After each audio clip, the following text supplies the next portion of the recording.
Yep. Okay. Exactly. Oh, that was a bit. I stopped it. We all set? You can have pass those down to her. All right. Let me get myself situated here. All right. Good evening, everybody. I'm Rick Wolf. This is the December 23rd meeting of the East Amwell Township Committee. If everyone would please stand and we'll pledge to the flag. I pledge allegiance to the flag of the United States of America and to the republic for which it stands, one nation, under God, indivisible, with liberty and justice for all. In compliance with the Open Public Meeting Act, this is a regular scheduled meeting pursuant to the resolution adopted on January 2nd, 2020, with a meeting notice published in the Hunterdon County Democrat issue of January 9th, 2020.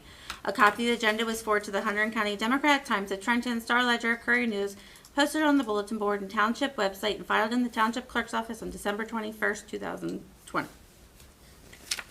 Okay, we reorganized our agenda this evening because we have several guests, and we didn't want to make our guests sit here while we do relatively boring administrative stuff. So that's why things will be a little bit different tonight than they usually are. So we have actually 4 presentations this evening. We are going to start with Sasha Terabetsky, who is going to present a summary of what she is looking to do for her Girl Scouts Silver Award project. I actually saw this presentation last week when she did it for the Parks and Recreation Committee. She has a really terrific idea for her project. I was very impressed, and I'm glad she was able to make the meeting tonight and to present the project to all of you. So, Sarah, the floor is all yours. Sasha. Can I just move this TV to the floor? Because we can't see you guys. I thought you'd find that to be a bonus. It's the front one. Well, you know. In fact, they intentionally put it there so you would not have to look at me. It's an early Christmas present. Yes. All right, Sasha, the floor is all yours. Hi, so for my Girl Scout Silver Award, I have to find a problem in the community and try to find a self-sustaining way to fix it. So after doing a lot of research over the few months, I realized that now during this pandemic, a lot of people have been turning towards their phones and just using a lot more of their phones and computers instead of like going outside reading a book. And a lot of research has shown how using your phone it increases your stress levels and is overall very bad for your mental health.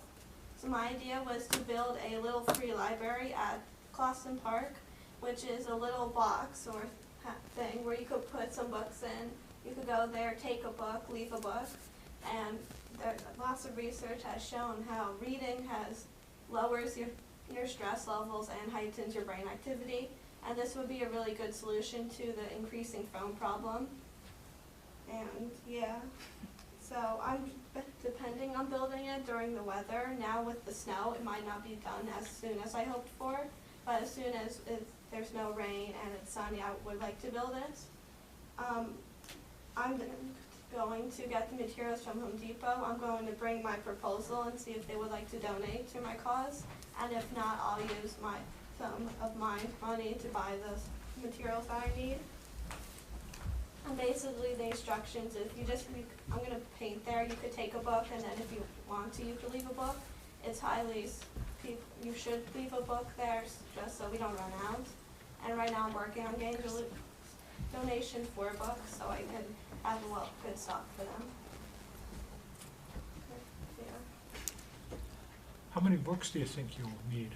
A few. I would like some adult books, children books, so a good range. There's something for everybody. Right now, there are a few people that are willing to make donations, so I just need to collect them all. Periodically, the library gets rid of books, so it might be a good place to move them when your book sharing.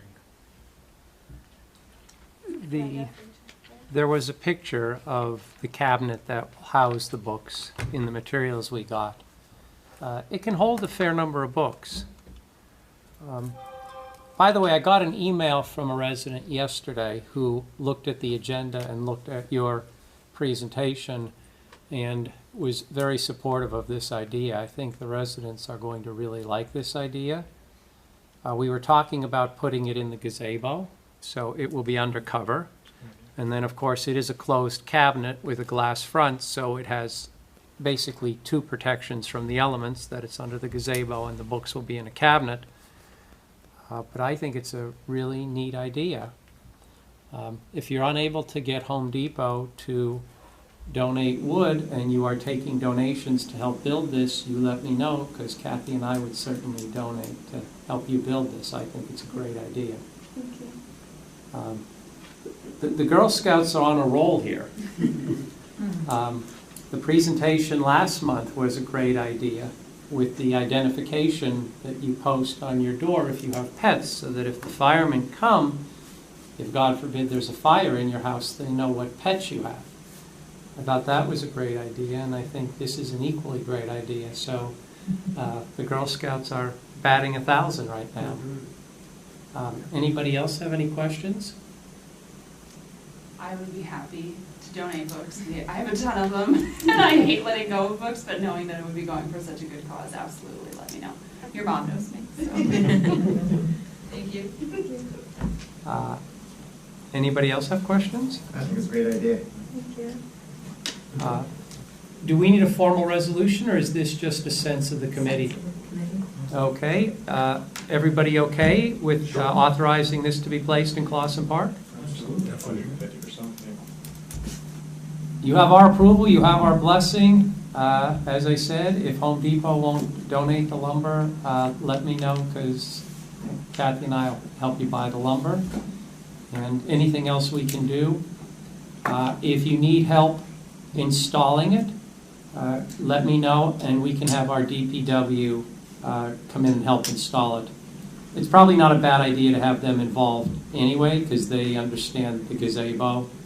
So when you're ready, when you have the cabinet ready to go, just reach out to Krista and we'll get Jason to have our DPW help get it installed. Thank you. Thanks for coming in. Thanks. Have a great holiday. Good job. You too. Take care. Thank you. Okay, Stephanie, you're up to bat. We are interviewing Stephanie this evening as a volunteer for our Parks and Recreation Advisory Committee. You can stand, you can sit, whatever makes you comfortable. I know Stephanie, ain't not well, but I know Stephanie, and was very glad when I saw her application come across my desk. And we certainly can use volunteers on our Parks and Recreation Advisory Committee. They've done they've made very significant progress over the last 2 years in terms of staging events here in the township. And 2021, subject to whatever COVID restrictions we're subject to, looks like it's going to be an even better year with more events for our Parks and Recreation. So I'm thrilled that you're interested in being part of that. Questions for Stephanie? Great. And when you're ready, do you have any specific interests or sports or recreational activities that? I mean, I have 2 kids that attend East Amwell Township School, so we attend a lot of the events, and my favorite part about this town is how much the school and the town does for everybody, families especially. And I'm always texting Allison, how can I help? But then I saw her post this, and I was like, well, maybe that's how I can help. So that's kind of why my family's heavily involved in the rescue squad, but I would like to expand from just the rescue squad. Tara? Chris? Questions? Have you ever served on any other committees before? I mean, in the world of special needs, that's where my passion has always been. I've been on many different committees, but not in a township Okay, Oh, no, yeah, no. that should have been more specific. Yeah.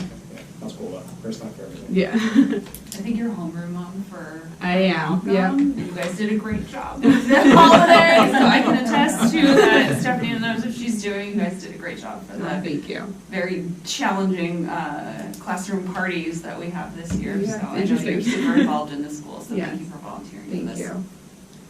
Well, this fall, we had an event targeted at our youth, the Mhm. concert in the park, which was very successful. We're now going to focus in 2021 not only on the events we have for the entire community, but John is going to focus on events for seniors. Mm.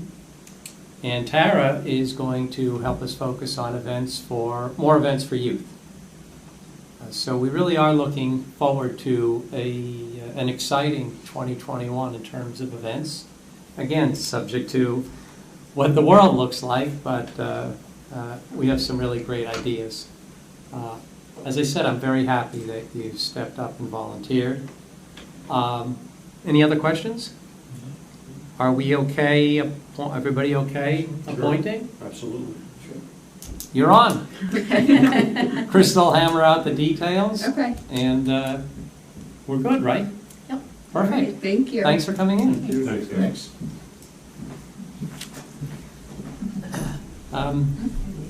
We're on a roll tonight. Next, I have something else near and dear to my heart, which is the Clean Communities Program. Rosemary is going to do a presentation for us about potential grants, etc. That's right. Okay, good evening, everyone. I'm going to demask here because I feel like I have to do that. You all know Rosemary? Yes. Okay. Yeah, so I am the Township Board of Health Secretary and the Recycling Coordinator. So I do the administrative work for the Recycling Committee. And then as part of that recycling role, we have a grant that we received from the state of New Jersey for Clean Communities funds. And so we need to appoint a Clean Communities Director in the township to kind of oversee a plan for those funds. And so I fulfill that role as well. And that's the capacity that I'm in coming tonight. Okay, so I did put together a little presentation, so I hope that you had a chance to take a look at it. I wanted to accomplish a few things. One is to just inform you a little bit about what is a Clean Communities grant. Talk about how we have used the funds that we get from the state in the past in the township, and then engage a conversation in terms of your ideas and thoughts in terms of how we can do that better. You know, how can we use that money to really, advance the efforts of the township in a way that's compliant with the grant requirements from the state. Okay, so with that, the fund is really about litter and graffiti. It was put in place in 1986. I have my cheat sheet here, and the idea was to really just clean up the state. So a tax was imposed on businesses, and that tax is paid directly to the state of New Jersey. And the state of New Jersey does a formula that's a little unusual because it's based on the amount of road mileage that you have in your area. And then based on that, there's a calculation that determines how much money you receive from the Clean Communities grant. Typically, we receive $14,000 to $16,000 a year. So it's a good chunk of money, right? It's meaningful. It's not, a small piece of funding. And then there are some requirements, like, for example, every year we have to provide a statistical report that indicates all the activities that we performed that align to Clean Communities guidelines, and also how we spent the funds.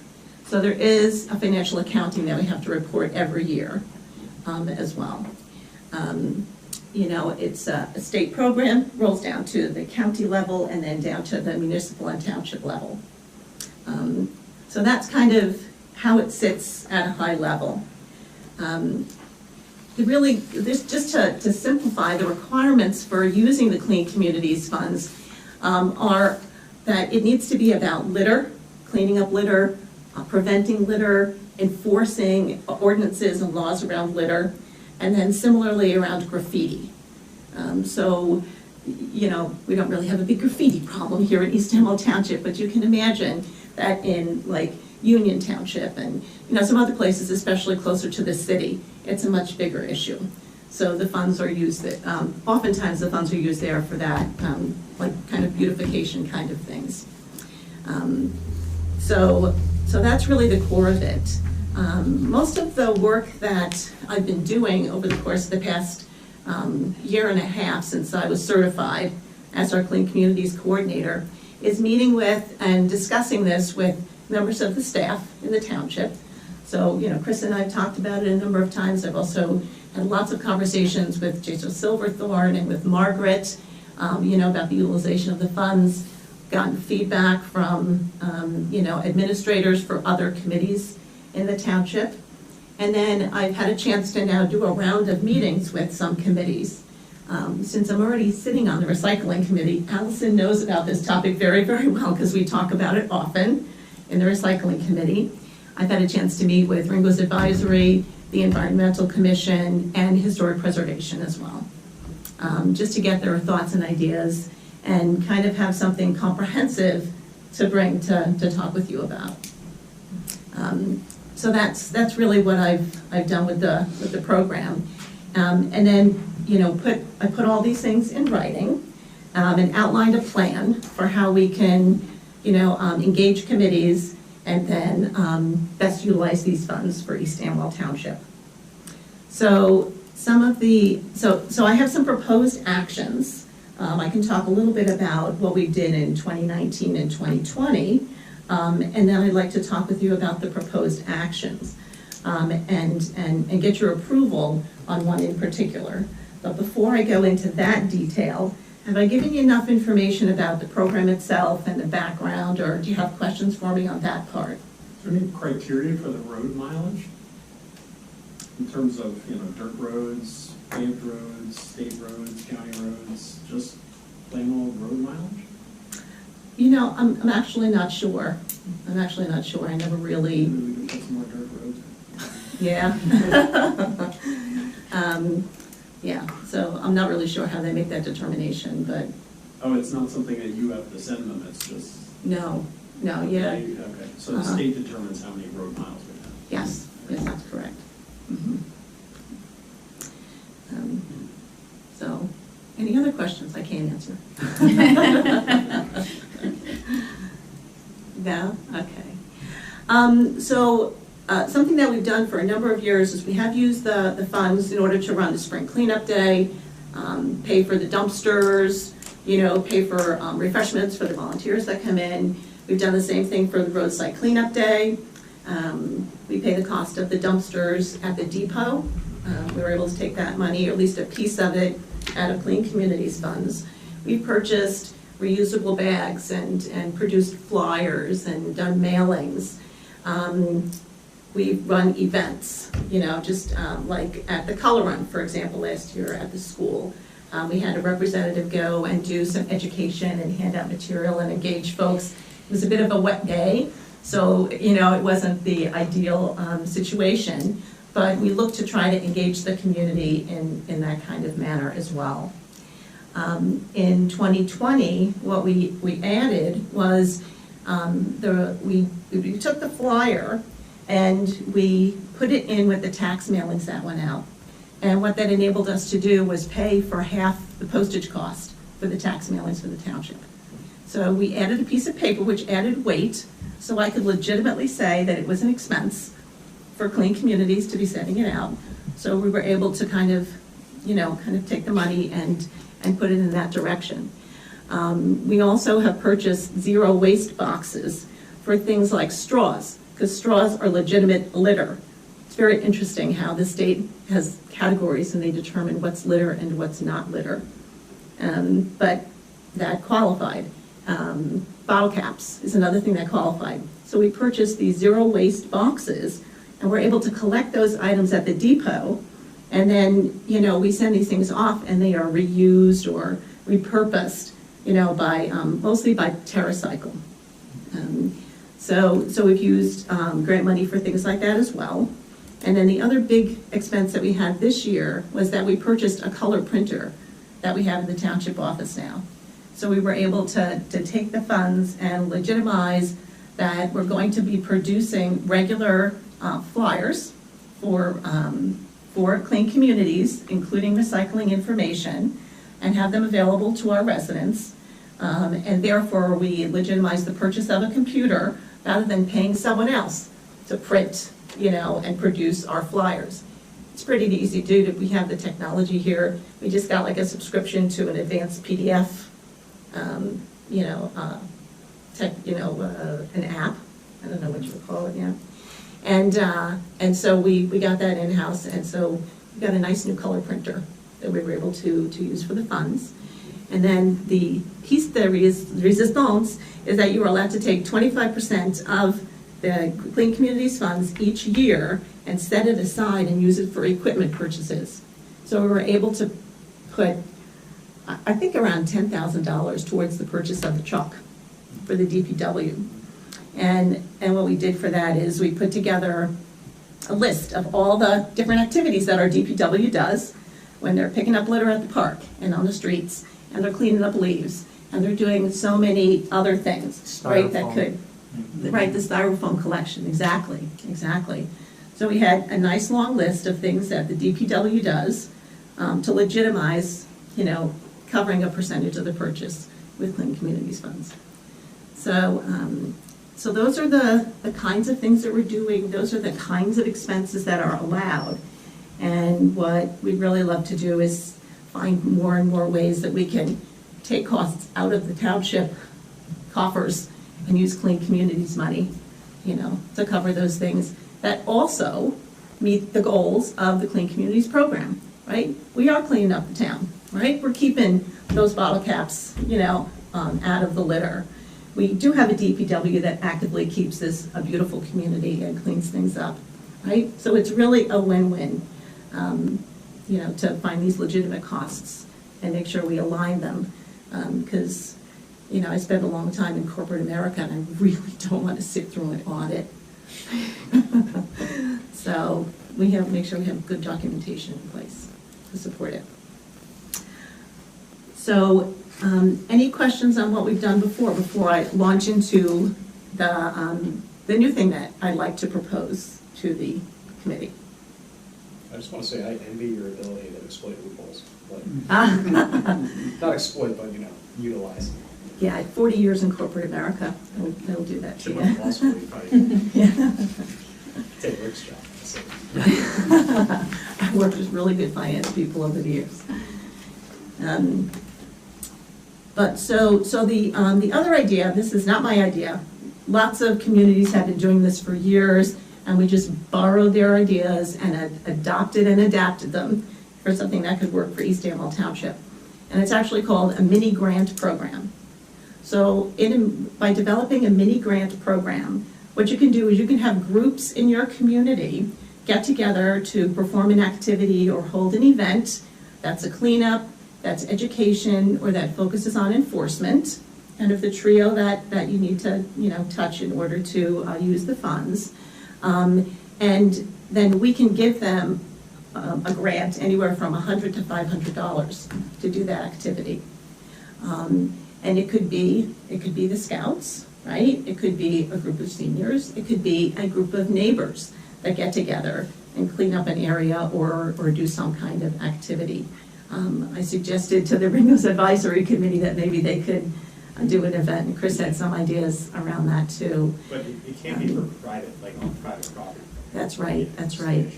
Yeah, the events need to be on public property, and they need to link back to the program.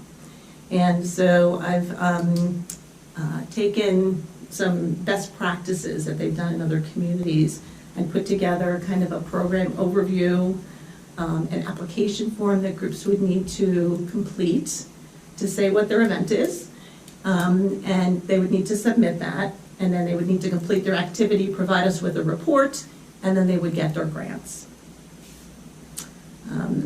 And another thing that we could do as part of this grant program is do like adopt a road, You know, we could have groups adopt, you know, parts of the township.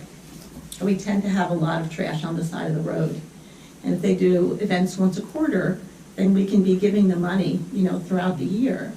And what's very nice is that then they can use those funds for whatever their group wants to. Now, let me make sure I understand this. If a group wants to do one of these events, Mhm. and they get, say, a $200 grant, Mhm. they don't have to use that $200 to purchase equipment or supplies for the event.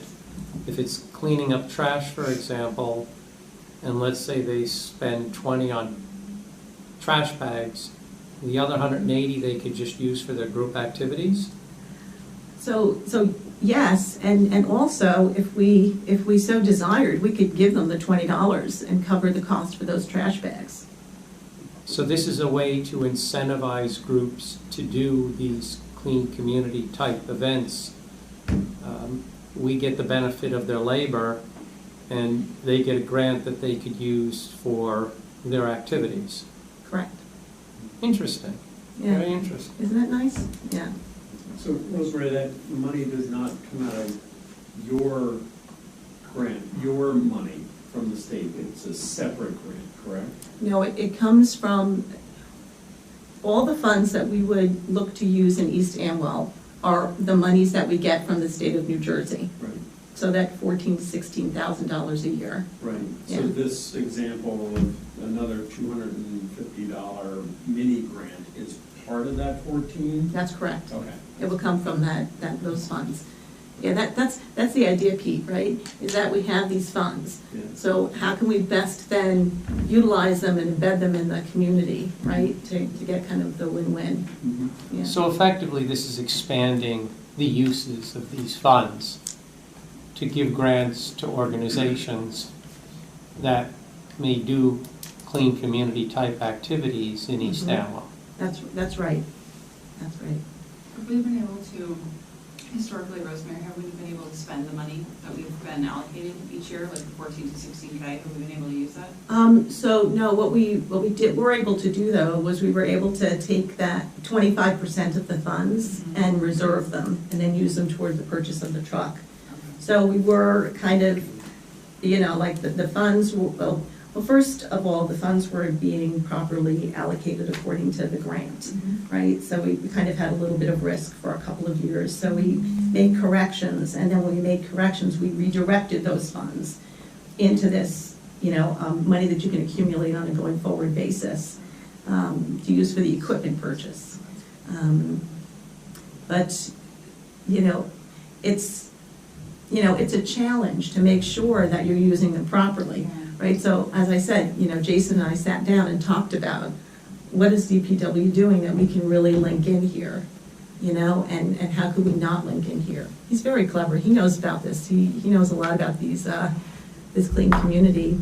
So something else I didn't mention is, and this was Jason's idea, when we needed to get the doggy waste stations, we had some pet gate or some kind of silly Poop gate. Poop gate, that was it. Thank you.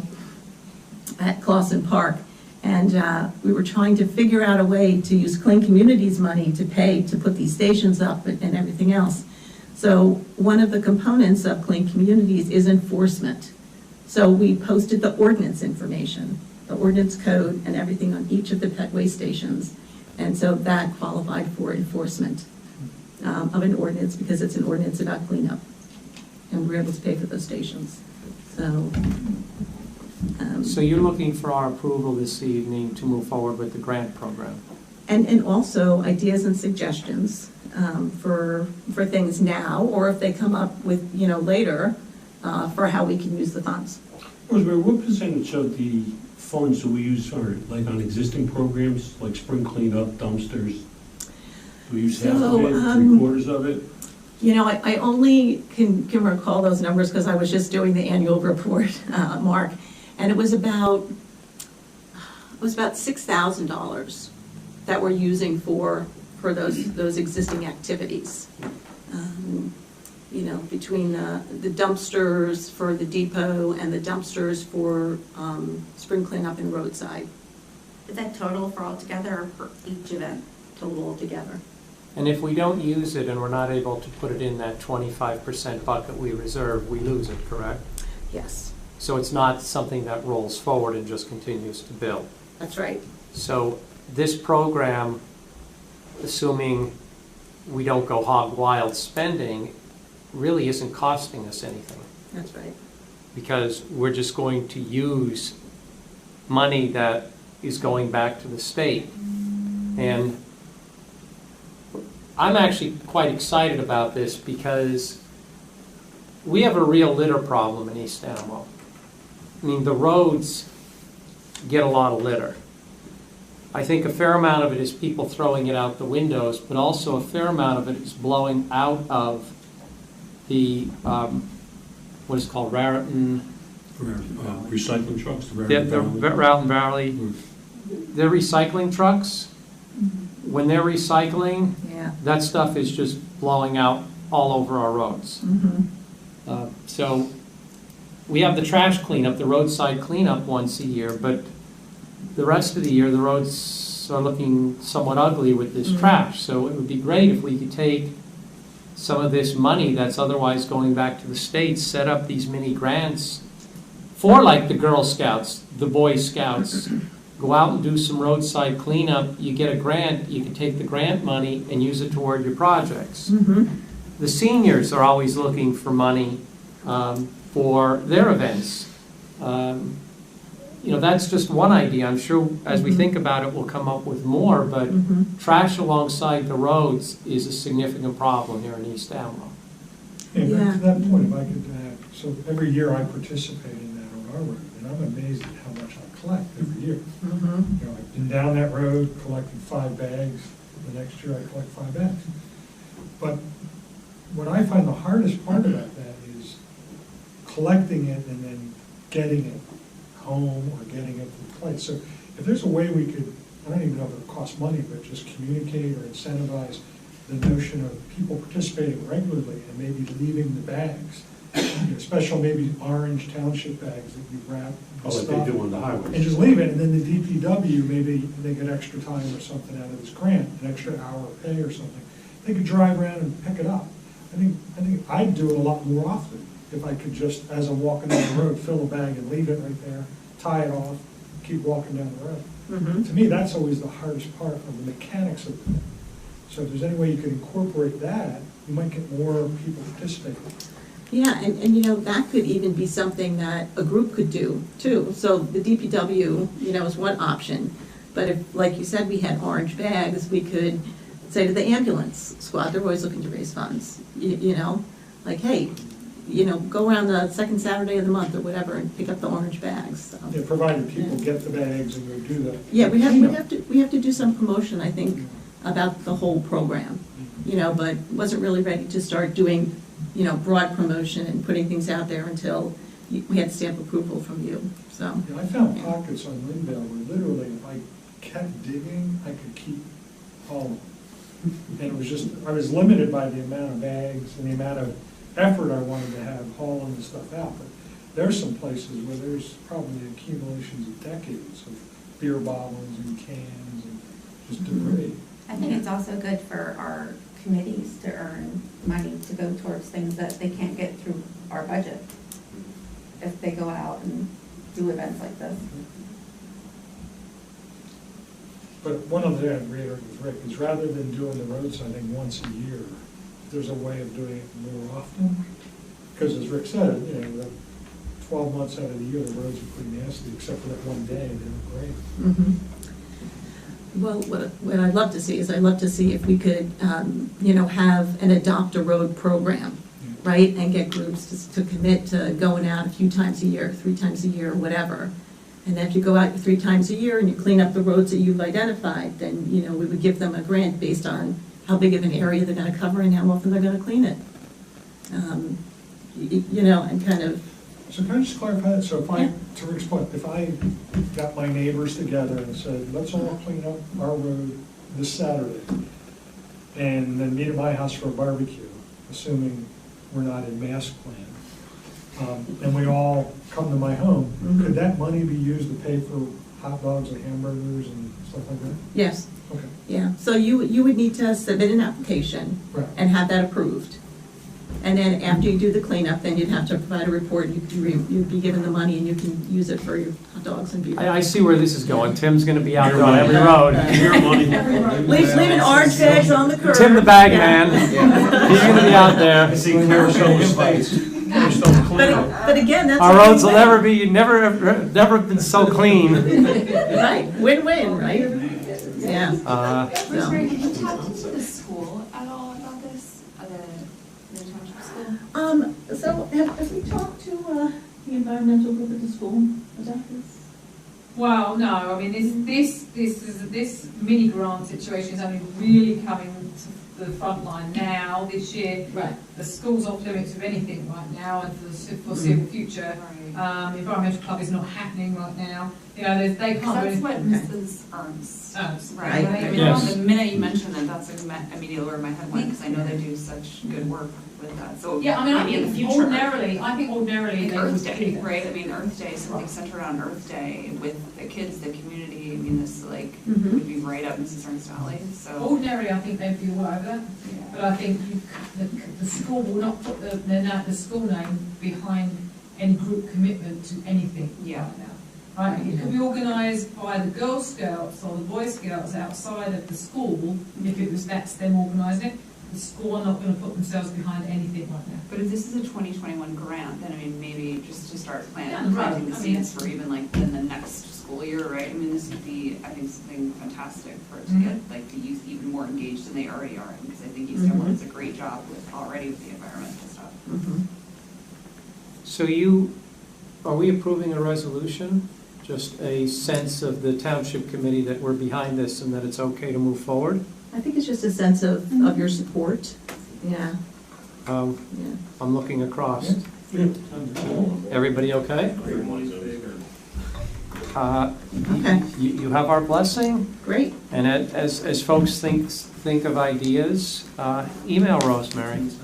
I guess one caveat I would think just on the, if we give away more money in grants and don't set aside that little bit, then we may not have money to maybe support a repair of the truck or another truck down the road. So set a cap on the Yeah, number I'd of always like grants. to sort of always keep that little stash, just so that we could do like we did before and support. Well, we'll reserve the 25% and we won't touch that. Yeah. But, you know, it's pretty easy to project out how much money we're leaving on the table, and we would try to use up the money we're currently leaving on the table for these grants. Yeah, I don't really think we've left any money on the table so far. I think we've been able to effectively, like I said, between Jason and Margaret, really manage the money to make sure that we weren't having to send anything back. Well, I'm To the state of confused, because New we were Jersey. getting 16,000, and we can put 25% aside for what I'll loosely say the truck, or that's 4, that leaves 12. If we've been spending 6, that means there's 6 left on the table. Yeah, so we've been spending 6 just on the specific activities in the township, those 3 things.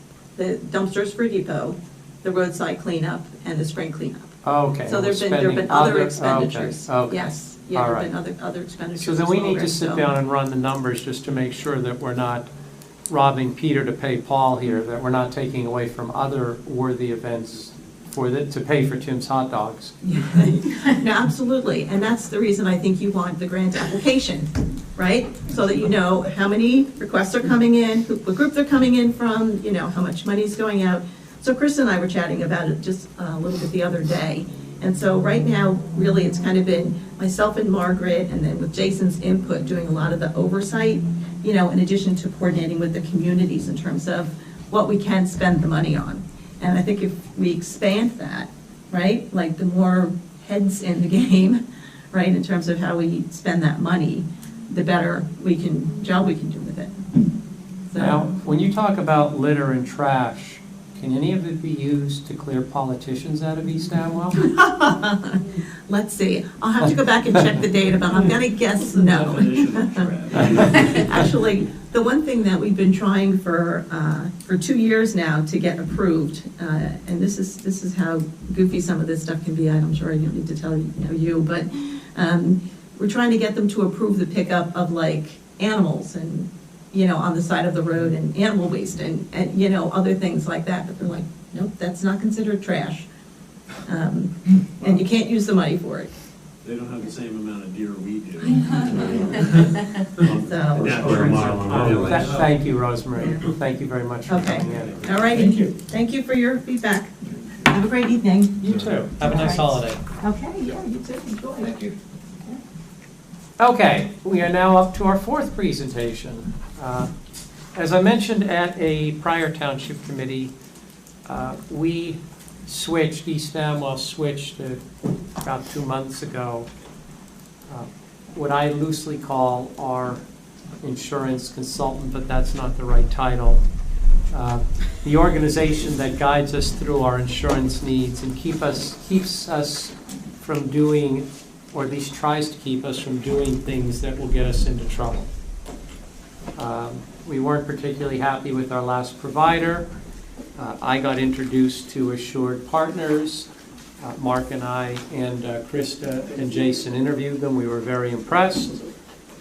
We retained them.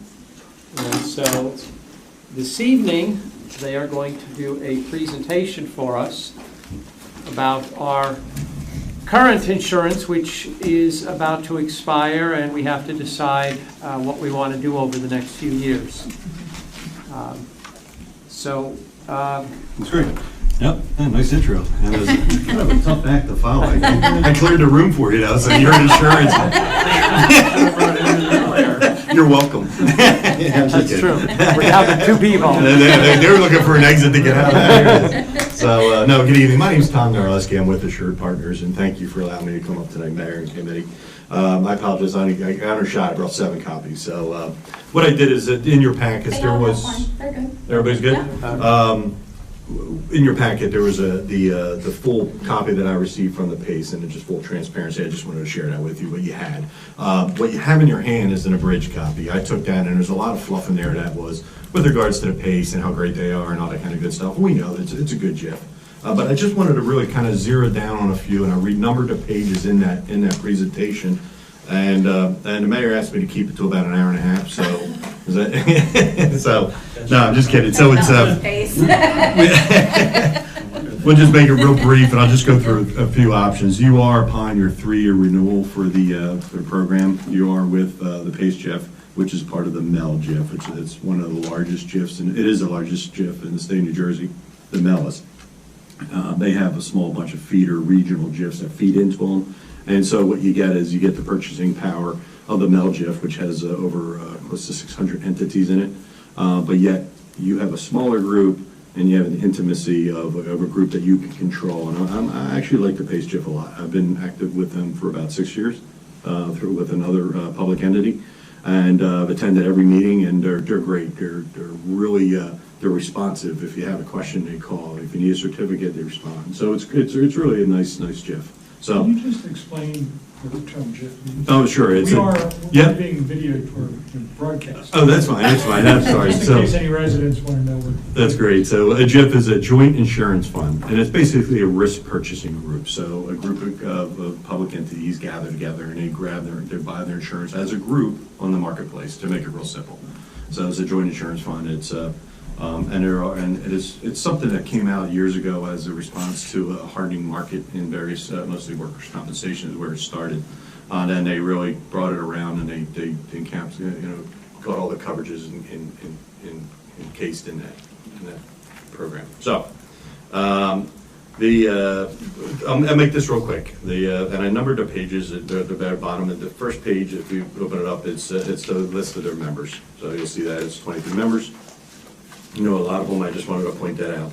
The next page, page 2, we'll make this brief, is is basically what their surplus is. So they're in a healthy position. Ultimately, they're $13 million in surplus. And what that means to you, ultimately, if there is any kind of a cat loss or any kind of something, they can absorb a shock loss and not have to pass it immediately on to a member. They can absorb it, work with it, fix it, and move on. So they're in a great position, I feel, as a GIF. You see some other GIFs that throughout that are nowhere near as healthy as this. And what they've done over time is maybe make an assessment on their members in midterm, and that's something you don't want. So you're looking for always a healthy GIF. Just a question of the word statutory next to surplus. Does that mean they have to have the 13 million? Yeah, I mean, statutory, meaning in that case is really just what, it's really your, I guess it's your liabilities minus your assets is what a statutory surplus is. So it's the exact number at the end.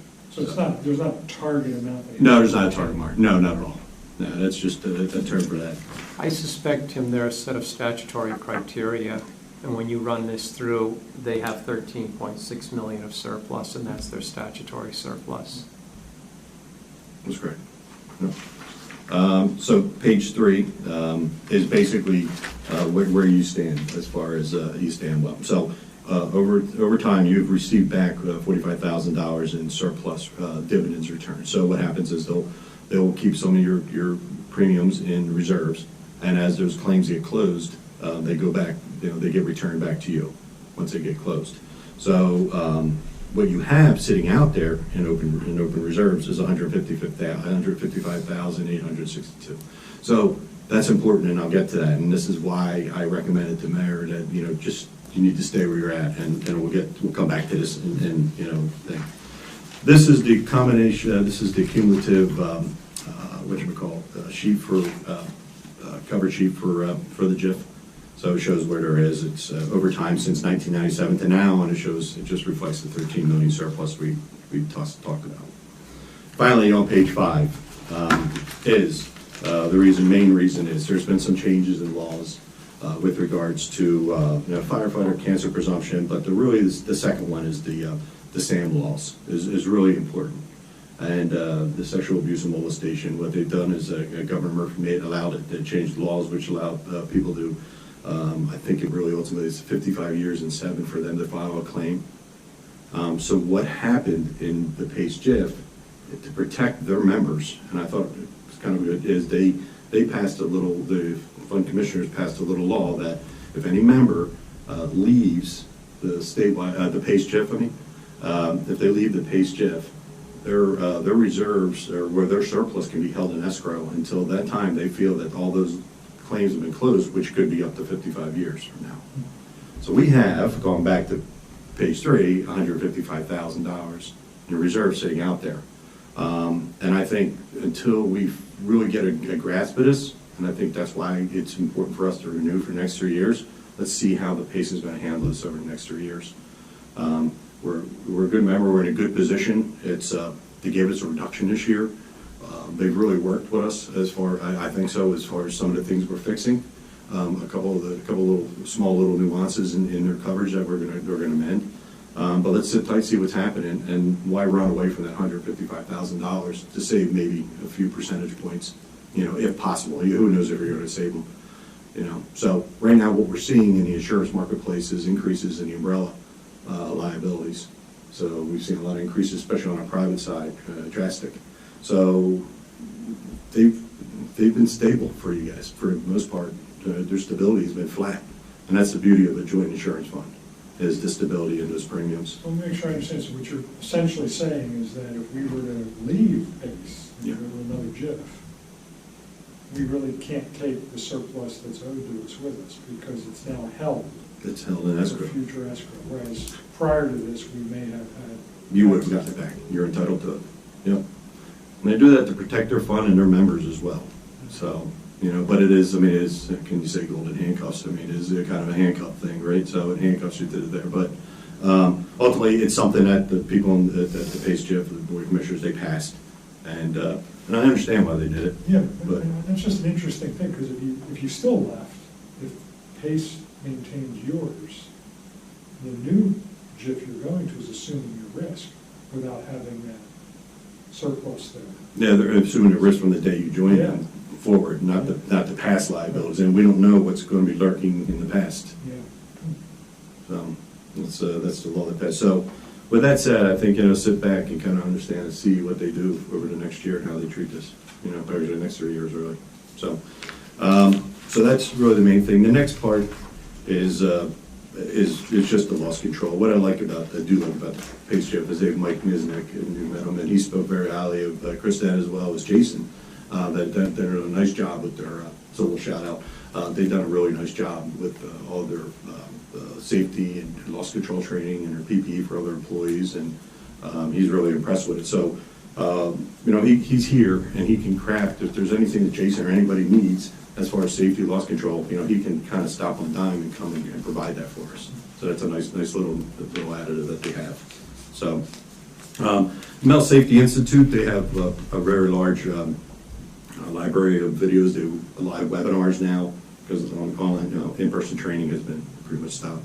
So they're doing live webinars, and there's a vast library of stuff, and you have access to it, and you utilize it as well. So that's a nice little caveat that you get as well, being part of a member of the MEL. So, any other questions at this point? No.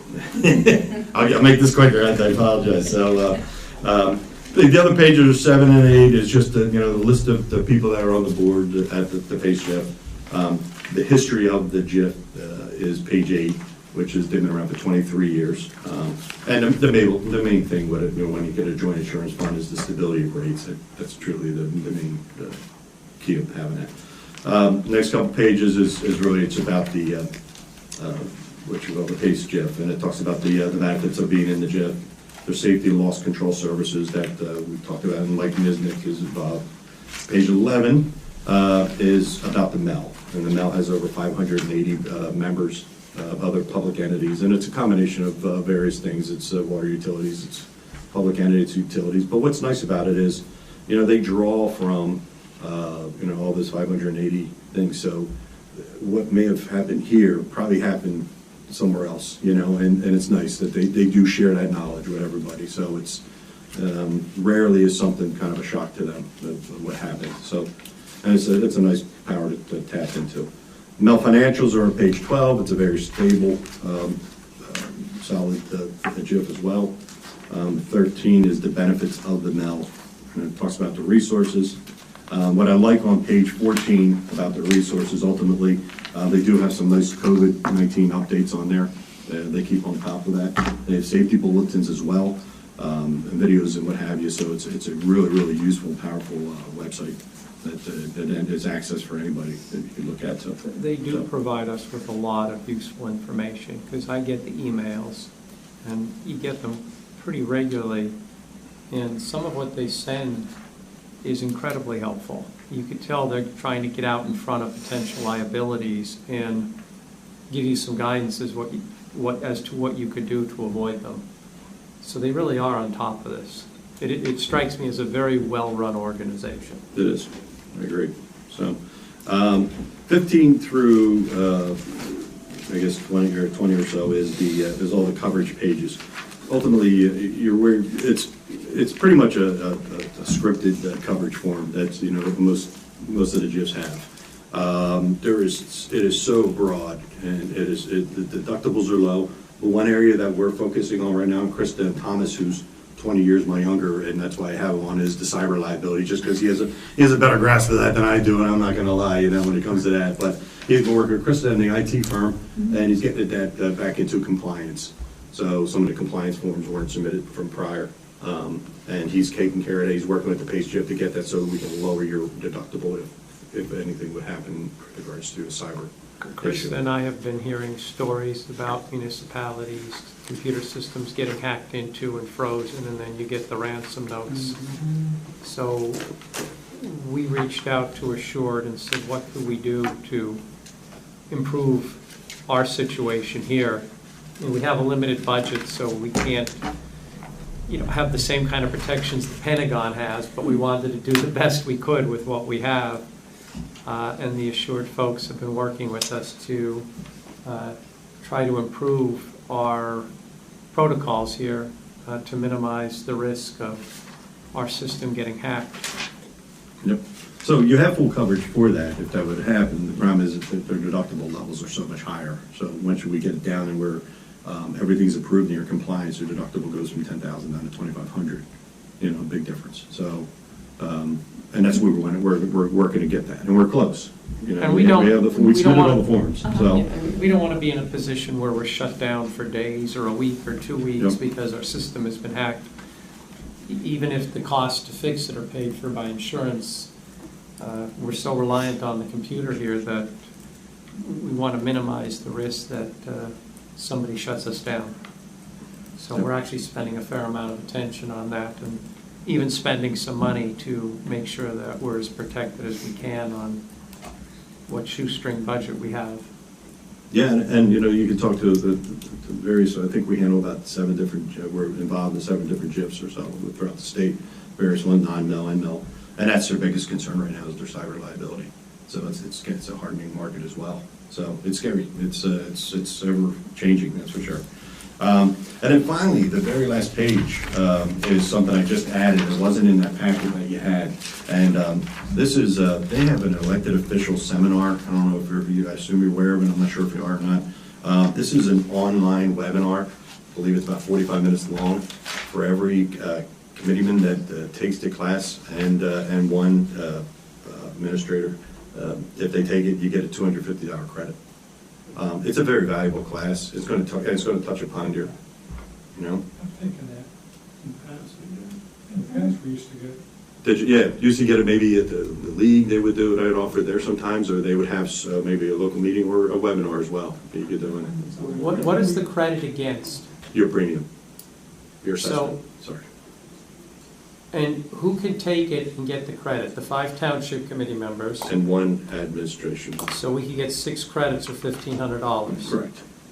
So we should, Take it. to the extent we can, make it mandatory for I guess the 5 of us who will be on the committee starting January, we should take this. I would highly recommend you take And it. you know what we need to do to take it? It's on page. It's on the page. Oh, it's right. It's all right spelled here. out I here? put it here. Yep. Okay. It's all spelled out. It's you go online, you sign up for it, and it's a quick webinar you can do right online. And how can we track which of us took it and which of us? They'll track it when you sign in. Then we'll get a note back, and we'll get it to. We'll go right to the GIF, Perfect. and then we can submit it. Okay, so Actually, I'll submit it. You don't even have to do it. I'll submit it, and I'll just keep you updated. So then the 6 of us should take that. Absolutely, yeah. Like And they're going to try- touch upon everything. Take it in January, or even now if you can, but by the end of January, we should set a target that all 6 of us have taken it. Right. We good with that? You have until May 1st. You're a little rogue. The sooner the better. The sooner the better. Yeah. So, For the end of the year, we get 2 extra right. things for the buck. Yeah, and then right at the end, I believe you can print a certificate just for your records as well. Actually, You said to yeah. Tim's Oh, I'm sorry, I knew you said. to Tim's point, Pete and Tim will not be on the committee next year. If they took it now in December, would we get a $500 credit The for those current year. I 2? doubt it, but I can ask. Okay. Why not ask? I'll always ask. We do it for We're the always town. trying to help out, you know? Yeah. Our budget in 2021 is going to be hurting, so every dollar counts. If we can get a Sure. $1,500 credit, Yeah, I I'll can- take it. Hey, I'll ask. I have no problem. I'll take it. If we can get a 2,000, or would be, I guess, 8 of us. If we can get a 2,000, that's even better, but if we can get 1,500, that's great. Yeah, so what do you got, 8 days left, right? How do we do it? As an administrator, I can do it. I've got what's going on. I can't travel anywhere. So you are looking for our blessing to continue in pace, correct? Yeah, well, actually, ultimately, yeah. So, like I said, the assessment this year that you received was a $529 decrease, which is good. It's stable, right? And you're not seeing an increase at all. So, yeah, what we're looking for is, Krista has the resolutions, and we're going to just, an agreement to renew in the PACE GEF for the next 3 years. It's a 3-year Is term. that this committee does that, or next, the new committee in January should do This committee now can do it. Yep. So Because we have to renew prior to. where it was says the we renew resolution on the 12/31. agenda, Krista? Or were you planning on just having it adopted as part of this Yeah. discussion? that? I'll move the resolution to approve that. One second.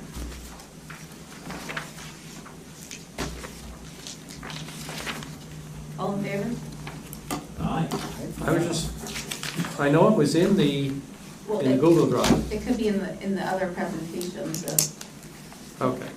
Oh, yeah, I didn't add it in this one. it's not in this. I'm sorry. In any event, I did look at the resolution, and I was fine with it, so everybody said, we're all okay? Yeah, just have to vote. Okay. If you all in favor. All in favor? Aye. Anybody opposed? Okay. And And I I'll know be you're not, fine. I know you're not official voters yet, but John and Tara, you're okay with this? Okay, Sounds good. all right. And then I'll send you an email. I'll find out tomorrow morning about that. I might even find out tonight, and then I'll just email you. Sure. Okay. Yeah. Why not? Why ask, right? All they can say is no. I thought I've done it every year since I've See, been on. with the prior, our former one, they never informed us of what we needed to do on a yearly basis, since I've come on board. Well, I know Terry used to send me an email and say, you have to take this to get the credit. And Yeah, I'd so- do it, send me the certificate. But now we're being informed, so. Okay. Yeah, we'll make sure we get it right. So. It's It's actually it's a good course, it really is. You're gonna like it, actually. It kind of, And from the feedback I've been getting from Krista, you guys are a far cry thank you. above what we had been getting, and we appreciate the effort in helping us walk through some of this. No, it's fine, it's right. Chris has been great, she's been very responsive as well, so it's, you know, but we're just getting through the cyber, so we're gonna tackle one thing at a time, right? So, then that's it. So, but thank you. Good. Thank you. Thanks for coming in. All right.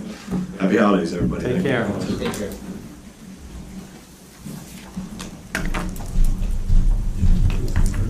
Have a nice holiday, Rosemary. Thank you. Thanks for coming. Merry Christmas, everyone. And then there were two. The two stables. And they're here because they're married. They're waiting for the open to the public, I'm kidding yourself. Yes. I just told more insurance. Thank you. Have a nice Tom. holiday. Thanks for coming in, Tom. Nice holiday. Okay, I think the rest of this we'll get through pretty quickly. Announcements. So let me do agenda Okay. review real quick. Oh, yes, because we missed right. that. So just note that this is amended agenda, but we're also going to add under new business a resolution to hire a DBW employee. Yes. Okay. So, announcements. We have three. Our municipal offices are closed December 24th and 25th, and December 31st and January 1st. The Township Committee will have its reorganization meeting on Monday, January 4th at 7:30 p.m. It looks like we will have at least two of our freeholders here to do swearing in, and we'll see what other special guests we may have show up. And the reorganization meetings for all the other township committees and boards will be posted on our website and on the township bulletin board. Acknowledgements by the mayor. I'd like to, this evening, acknowledge our DPW for the great job they did in the last snowstorm. They literally worked through the night. They slept for 2 to 3 hours. They took a break during the night and slept for 2 to 3 hours on the floor in the municipal building. And then they were back at it again in the morning. They worked until about 2, slept till about 4:30, and then were back out again. I was out on some of the roads by my house at 11. They had done a great job at 11. I was back out again early morning doing some plowing myself. The roads were clear. They really did a nice job on the roads. I mean, people don't realize, but when it snows, they have to come in. This isn't a 9-to-5 job. If it snows overnight, they're working overnight. If this rain were supposed to get tomorrow and Friday morning were snow, they'd be working Christmas Eve and Christmas Day. It's not they can say, well, gee, we don't feel like coming in. So I really want to commend them for the effort. And they were down a man. They only had 4 for the snowstorm, and that's 20% of their workforce. This is a 5-person crew. So even being down 1 person, they did a great job.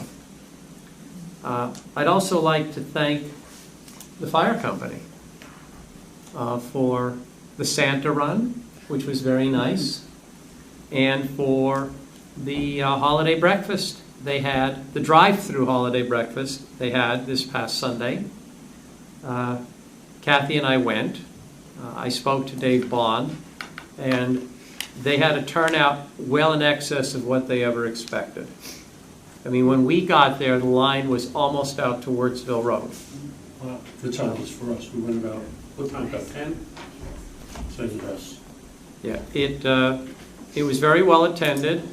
I was a little disappointed that they had sold out of the hash browns by the time I got there. But I got past it. I got over it.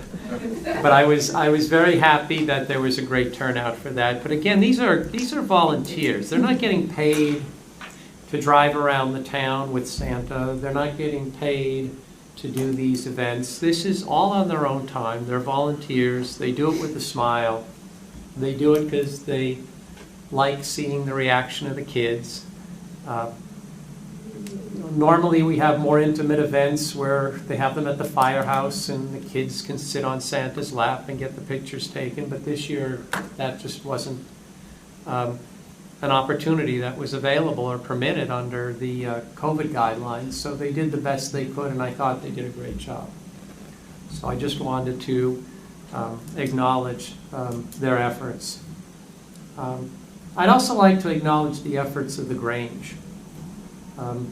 They've been impacted significantly by these COVID restrictions. Their big fundraiser in the fall, which involves food and handling food, wound up getting canceled. They actually do a lot for the community. They work very hard. They make donations to the rescue squad, to the fire company, to various other community events. They are also going to apply for a grant to try to help pay for the flags that we want to put in the village. They're going to try to get a $500 or $1,000 grant for the flags. It's not a large organization, the Grange, but the people who are part of that are really good people who care about the community. It's another organization that it would be nice to get more volunteers. In normal times, they have a dinner once a month. Typically, Kathy and I, Mark and Allison, we go. It's a nice night. We get together at the building. It's basically a potluck. And there's some really good cooks that belong, so you get some really good food. And it's a nice organization. So I would suggest to anybody, think about joining the Grange. It has a long history here in East Amwell, and it does a lot of good things for the community. Okay, on to our next item, update from the CFO. There's only one item here. Mark Castellano, myself, Krista, Jason Silverthorne, and Margaret met last week to work on the budget. As I've said previously, the budget is going to be somewhat ugly in 2021 because the coronavirus has impacted us. The biggest impact is on the income side. We actually generate a fair amount of interest income each year because we have a not insignificant surplus. We're actually in very good shape. We have a nice surplus. But also, as people pay their taxes, that money goes into a bank account and earns interest until we pay it out. And normally we generated, as I said, a decent amount of interest income. As part of the stimulus package and I guess policies the government has adopted to jumpstart the economy, as you probably know, interest rates have essentially gone to zero. So we're not getting interest income. We're trying to quantify the impact of that for next year. It's somewhat speculative, but it could be $40,000 or $50,000. That's a big hit for us. That's going to hurt. The other thing that has the potential to be a significant hit is our court. Our court generates revenue, and our court costs us money to operate. We're paying the expenses, but we're not getting the revenue because they're not having the normal hearings that they would because of COVID. The court's been shut down on and off. We're not generating the revenue. Now, I posed the question, and we're trying to sort this out, well, is that just going to be a temporary thing, and once the courts reopen, will the floodgates open and all these cases that have been pushed off will come in and that revenue will start flowing at a rate higher than usual as they clear through the backlog? In other words, are we just backloading the revenue? We're trying to get our arms around that, but there is going to be some impact on the 2021 budget. We're not sure how much. There are also some other miscellaneous items. We've applied for 2 grants. We've been told by the county we're getting one, and the state has tentatively okayed the second. We anticipate between the 2 of them getting about $16,000, which will help. And we're out there beating the bushes for any other grants that we might be able to get. I was hoping that the package that Congress was putting together, the latest CARES package, would have some aid for local governments. It has nothing. We're not going to be getting aid, at least right now. I'm in the process of trying to put together a meeting among myself, one of our freeholders, and several other mayors, and a few township committee people with Congressman Malinowski to sit down with him and talk about what our needs are. I mean, he's one of many Congress people, but he seems to have a strong interest in trying to help Hunterdon County. He actually warmly embraced the idea of having this meeting.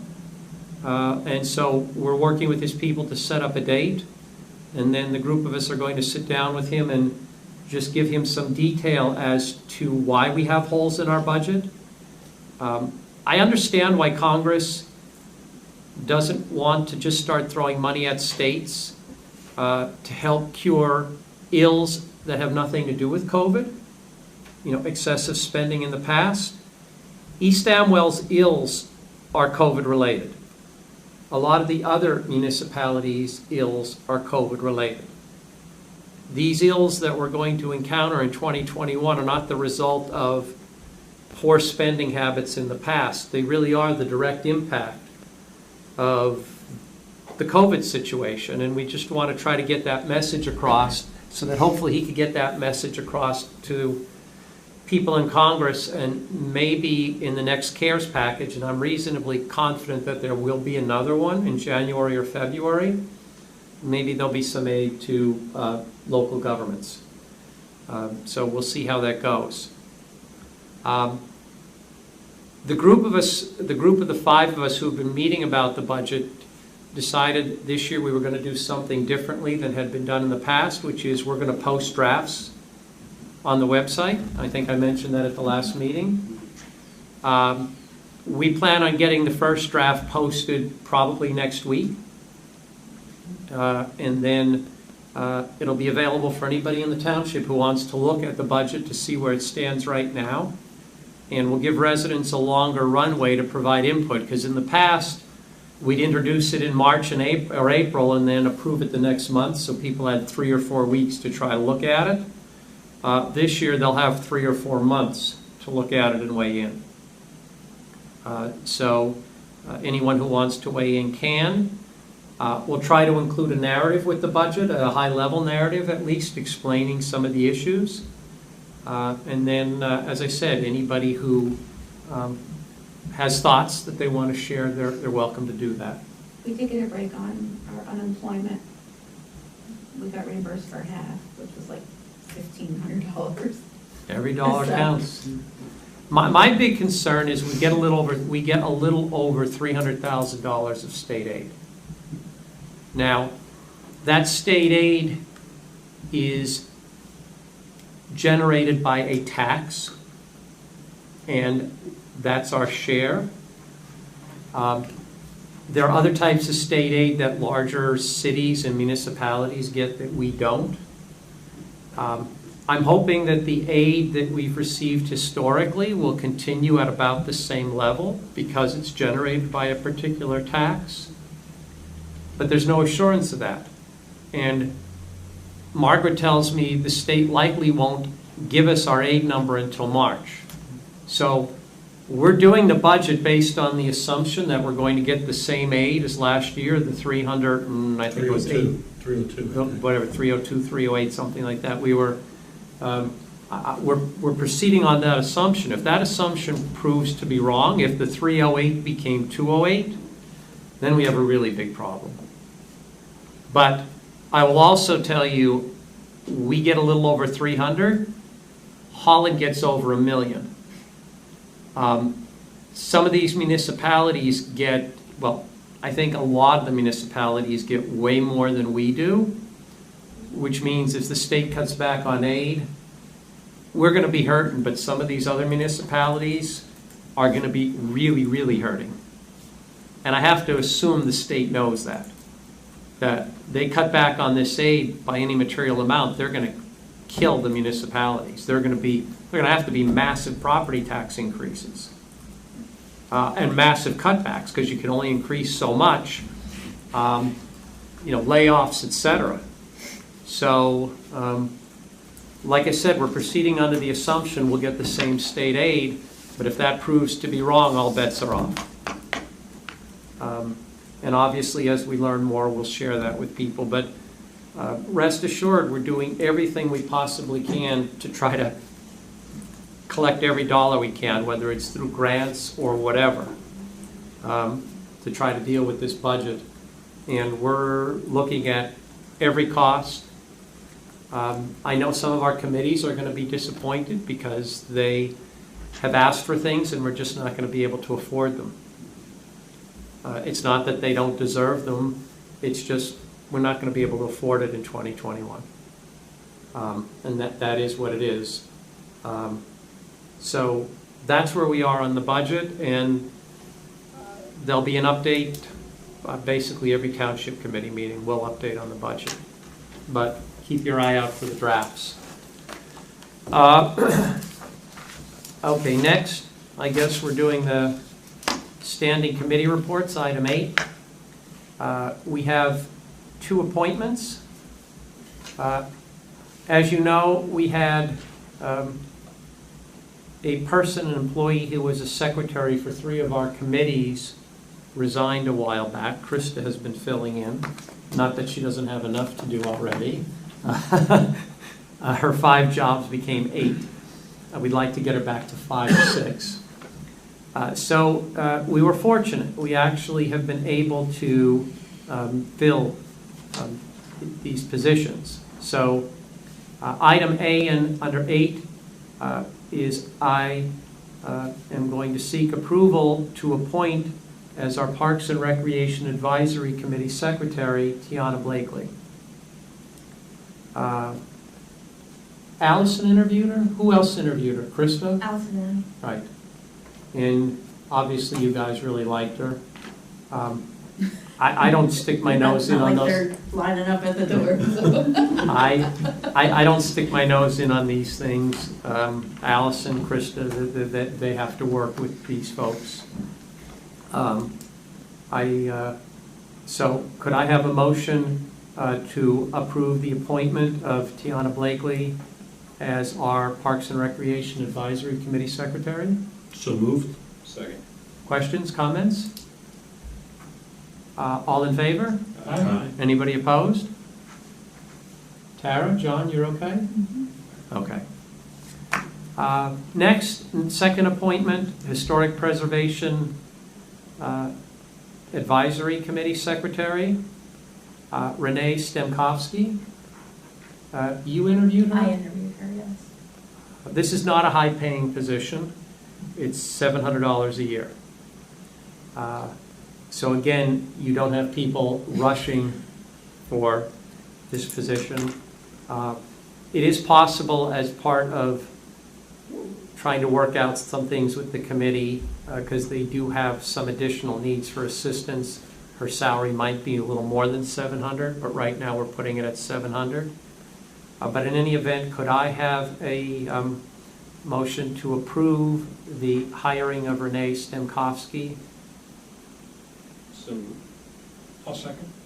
Questions? All in favor? Aye. Tara? You good? Good. I can't John? vote, right? So. No, but That's why I just keep being silent. You can't. I just, if you guys had questions or had concerns, I mean, you're gonna be. Happy to have Rick. Thank you for asking. Okay, so you'll let both of them know, Krista? Yes. All right. Item 9, December 10th, regular minutes. I read them. I had one comment, which was just cleaning up a typo. I think Krista is doing a very good job with our minutes. And so could I have a motion to approve the December 10th, 2020 regular minutes? So moved. Second. Comments, questions? All in favor? Aye. Thank you. Okay, we are now up to the open to the public. Could I have a motion to open to the public? Move we open to the public. I'll second. All in favor? Aye. Anyone from the public? Move we close the public. All in favor? Aye. Okay. Consent agenda items, item 11. This is a resolution authorizing contracts with, I'm going to say this in layman's terms, a company that is doing scanning for us. We have, You can discuss it, I can't? just unless you move it to the regular agenda. Okay, then I won't discuss it. Thank you. Is there anything you want to say? No. So I should just make a motion to approve it? Absolutely. Okay, could I have a motion to approve this contract? So moved. Second. Questions, comments? All in favor? Aye. Okay. Not much to say. I mean, I looked at it, I know what it is, but okay. We have no ordinances that we're introducing. We don't have any special committee reports tonight. We don't have any unfinished business. New business. There is something that Mark and I wanted to discuss with the committee under new business. And that is days in 2021 that the municipal building will be closed. This year, we're closing Christmas Eve and Christmas Day. Christmas Eve falls on a Thursday, Christmas Day falls on a Friday. Next year, Christmas Eve falls on a Friday, Christmas Day falls on a Saturday. So in my mind, we would close Friday for Christmas Eve. Obviously we're closed Saturday anyway. The question is, are we also closed on Monday?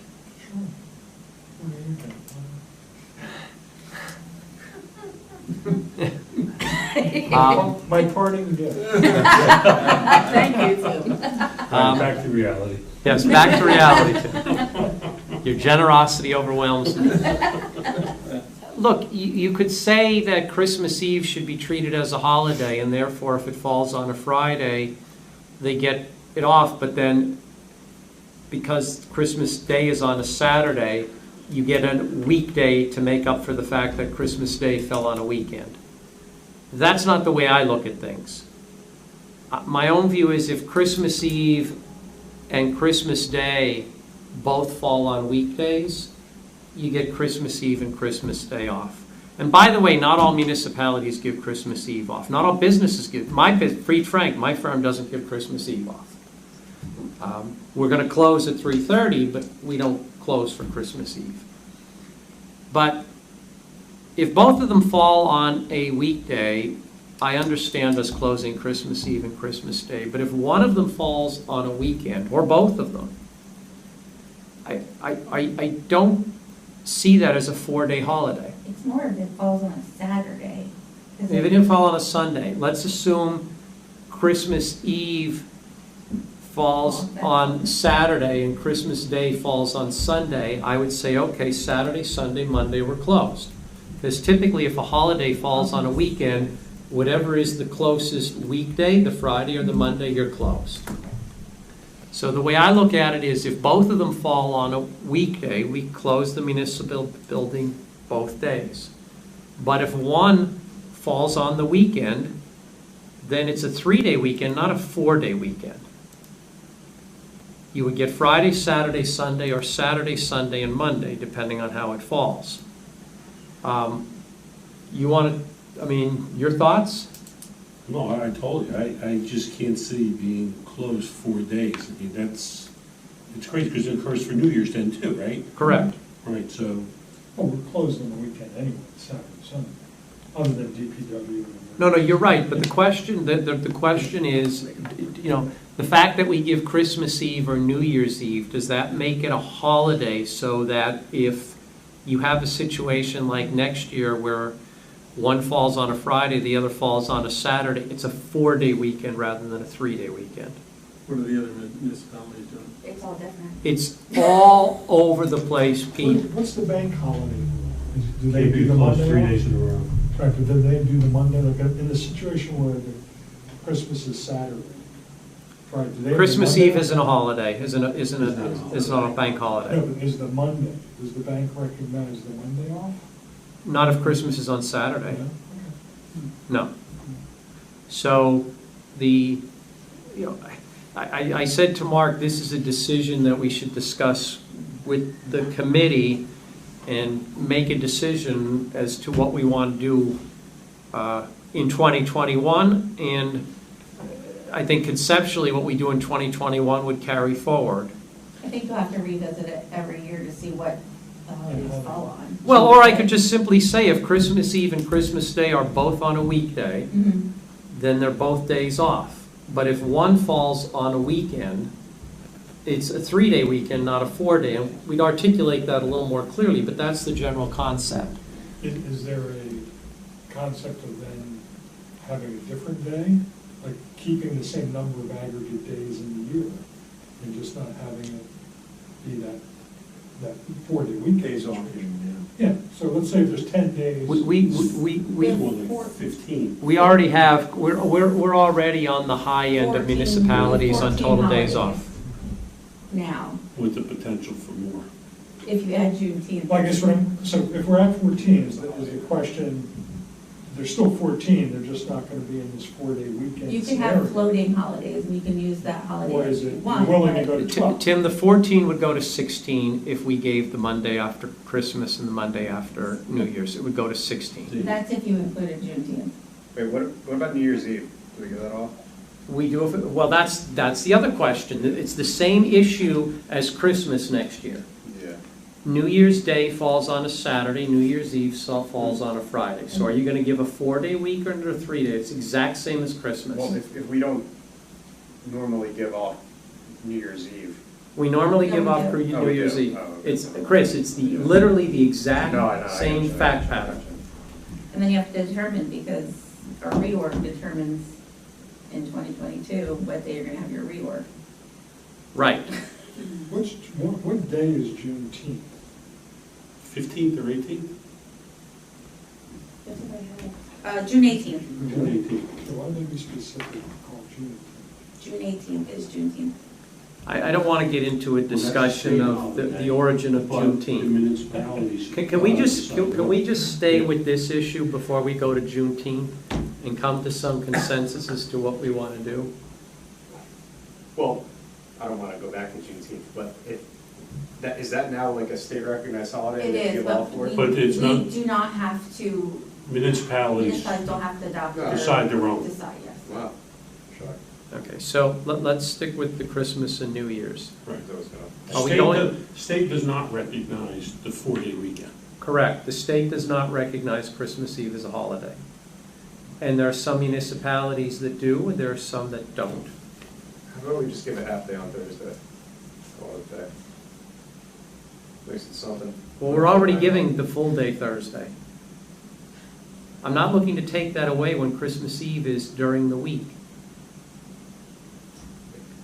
I don't. I said Christmas Eve was on a Friday. Look, either we're asking them to come in or we're not asking them to come in. The question here is, on the Monday after Christmas, which Christmas is on a Saturday, Yeah. are we giving them the Monday off or not? I would say no, but then they're gonna have off that Friday for senior, right, obviously, because that's New Year's. So we'll have That's a New Year's Friday. Eve. Yes. Correct. They'll have Saturday, New Year's Day. They'll have Sunday, Yes, June 2nd. yeah, that's why I said we do the half day, January. half day on Thursday. Why?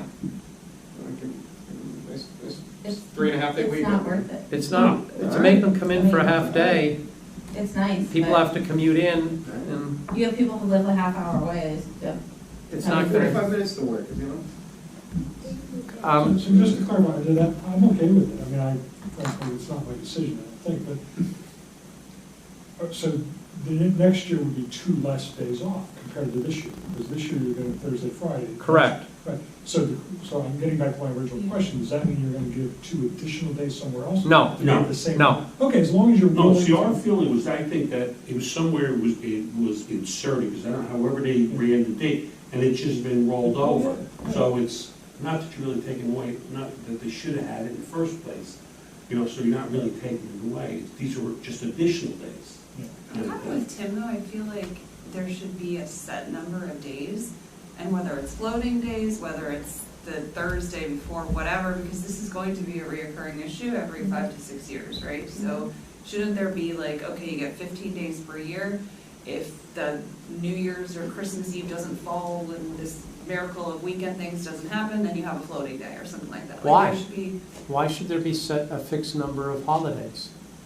because if not, then you're gonna have this issue. Like, So you don't have the issue, you set a rule that, but look, if this is being. I could argue that they shouldn't have past, Christmas Eve off. I just think if you have a set number, then you don't ever have to have this conversation again, and then if Juneteenth. You still have to have the conversation again in deciding what days you're gonna give as, in effect, makeup days, because one or both of these days falls on a weekend. Yeah, but if you have like the floating policy, then people could potentially just use them. But then all you're doing is increasing their vacation days by 2. But if we're at 14 now, then I'm saying stay at 14, whether it's the year that I don't know. I think But you could be at, somewhat saying the same you thing. could be at 12 in a given year, you could be at 14. I don't know why you say, well, let's pick the highest number there possibly could be and set that as the I'm benchmark. not saying to pick the highest, I'm just saying have the same thing, have some sort of consistency, whether it's 12 or whether it's 14, whatever the past has done, but have something so it's not up and down every year. I'm fine with that, then we just say Christmas Eve isn't a day off. Right, you write the policy around that. I'm okay with that, then we just say Christmas Eve isn't a day off, which is what it's not a day off in most businesses, Yeah. it's No, not I a day off. agree with you. It's not a day off in January. So I'm usually I'm actually trying to be generous here, but if you want a fixed number of dates, I'm fine with that, but then I would say Christmas Eve is not a holiday. It's a work day. Because that's what it is. In the state, it's not even a holiday. Yeah.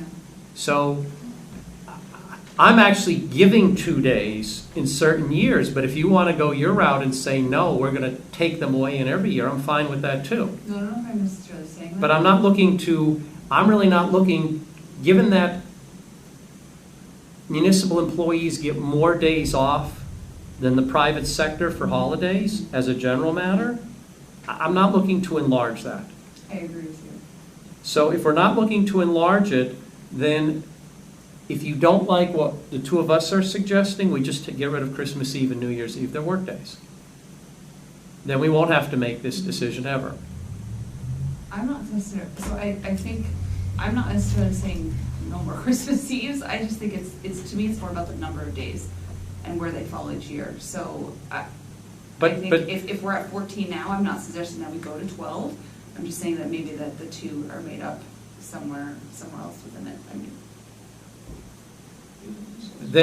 Then you're saying give them Christmas Eve and New Year's Eve, and if those holidays, one or both, Christmas Eve or Christmas Days, falls on a weekend, they get 2 additional days somewhere else. You're looking to enlarge the number of days they get off.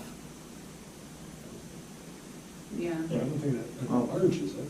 It does enlarge it. It enlarges Because it some years, 4 to 5. some years they 4 to 5 get years, 12, right? well, no, I mean, I think even in a normal year, forgetting about Christmas Eve and Christmas Day, it's something like 13 or 14 days. But whatever it is, because I went down the list, ignoring Christmas Eve and Christmas Day, whatever it is, say it's 13 days. Without Christmas Eve and New Year's Eve, it's 13 days. If we say Christmas Eve and Christmas Day, it's 15 days. And if we say if any of those holidays falls on a weekend, we're going to give them floating days somewhere else, then we're basically saying we're on a 15-day holiday, not a 13-day. And if you want to go to 15 days, we can have that discussion. I think it's overly generous. Yeah, 15, I think is generous, but. So it's really just deciding whether Christmas Eve and New Year's Eve are declared holidays or not. So in 2020, it's at 13 or it's going to be 15 with the whole Christmas Eve? No, and New it's- Year's Eve? Right now, it's at 14 holidays, Okay. right now. with this year, 2020. This This year, year. 2020, So then that includes 14 the holidays. Christmas Eve And and that New Year's includes Eve. Christmas Eve. That's correct. And New Year's Eve. right, it would be 15 if we went with Juneteenth, That's which we don't know correct. if we're doing. That's where I got the 15 from. But So in future years, because of the whole weekend thing, it could be. it could be anywhere, it could be 12 or it could be 12. 14. Okay. And if I mean, look, I think if Christmas Eve and Christmas Day fall on weekdays, I'm fine giving people Christmas Eve off. And I recognize that means some years you'll have 2 more holidays than other years. If that upsets people, then I'm fine also saying then Christmas Eve and New Year's Eve aren't holidays. Where I have a problem is next year saying because Christmas falls on a Saturday, you get a 4-day weekend. You get Friday, Saturday, Sunday, and Monday. That makes no sense to me. When Christmas Day is on Saturdays, you get Sunday and Monday off. It just makes no sense to me. And to say, okay, well, we won't give you the 4-day holiday, but we'll give you another day somewhere else in the year, then you're just basically giving them another day of vacation. You're just giving them, or 2, because you have Christmas and New Year's. You're saying, okay, we'll give you 2 more days vacation. So you're thinking about, because I know you do the J&J, you gave them floating days, so like Columbus Day was one of those iffy days, so half the crew came in and half didn't, and the crew that came in would get a float or some other day. Right, so this is still gonna be not like that though, because we're either all off or all on. Gotcha. And we'll never match J&J. Well, we have like 9, so. Yeah, but you guys, my neighbor worked at J&J, and paternity leave, it was like 6 months, 9 months or something. It was like, I can give you all the numbers on that. That's medical leave. oh yeah, he went on a cross-country trip with a newborn. With the newborn. Let's get back No, it was to- more than 8 weeks. He was gone So for we a do while. Christmas Eve and New Year's. I'm going through it right now, trust me, I know. Look, so what? So what are your thoughts? What What are we doing? I would, Juneteenth aside, I'm Yeah, not that's- a proponent. we haven't of come to saying that yet. But I would say that there's nothing wrong with what Rick's suggesting, which is that if both days, the eve and the day fall on a weekday, then they're both off. If one of them falls on a weekday, that's the day that's off. And just leave it at that, this policy, in some years it might be more, and some years it might be less. What difference does it make? I've always worked Christmas Eve and New Year's Eve, so I'm a proponent for working those days, sorry. I work 24/7. Yeah, you work anyway, so. Krista works when she's in the hospital, so, literally. John?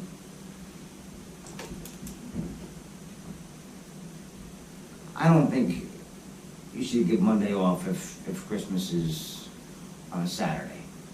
All right, if it's Christmas Eve, because I just don't think that makes sense. I just think with, in years past here, I don't know if there's been a precedent, if folks have they get hired here and they get X amount of holidays.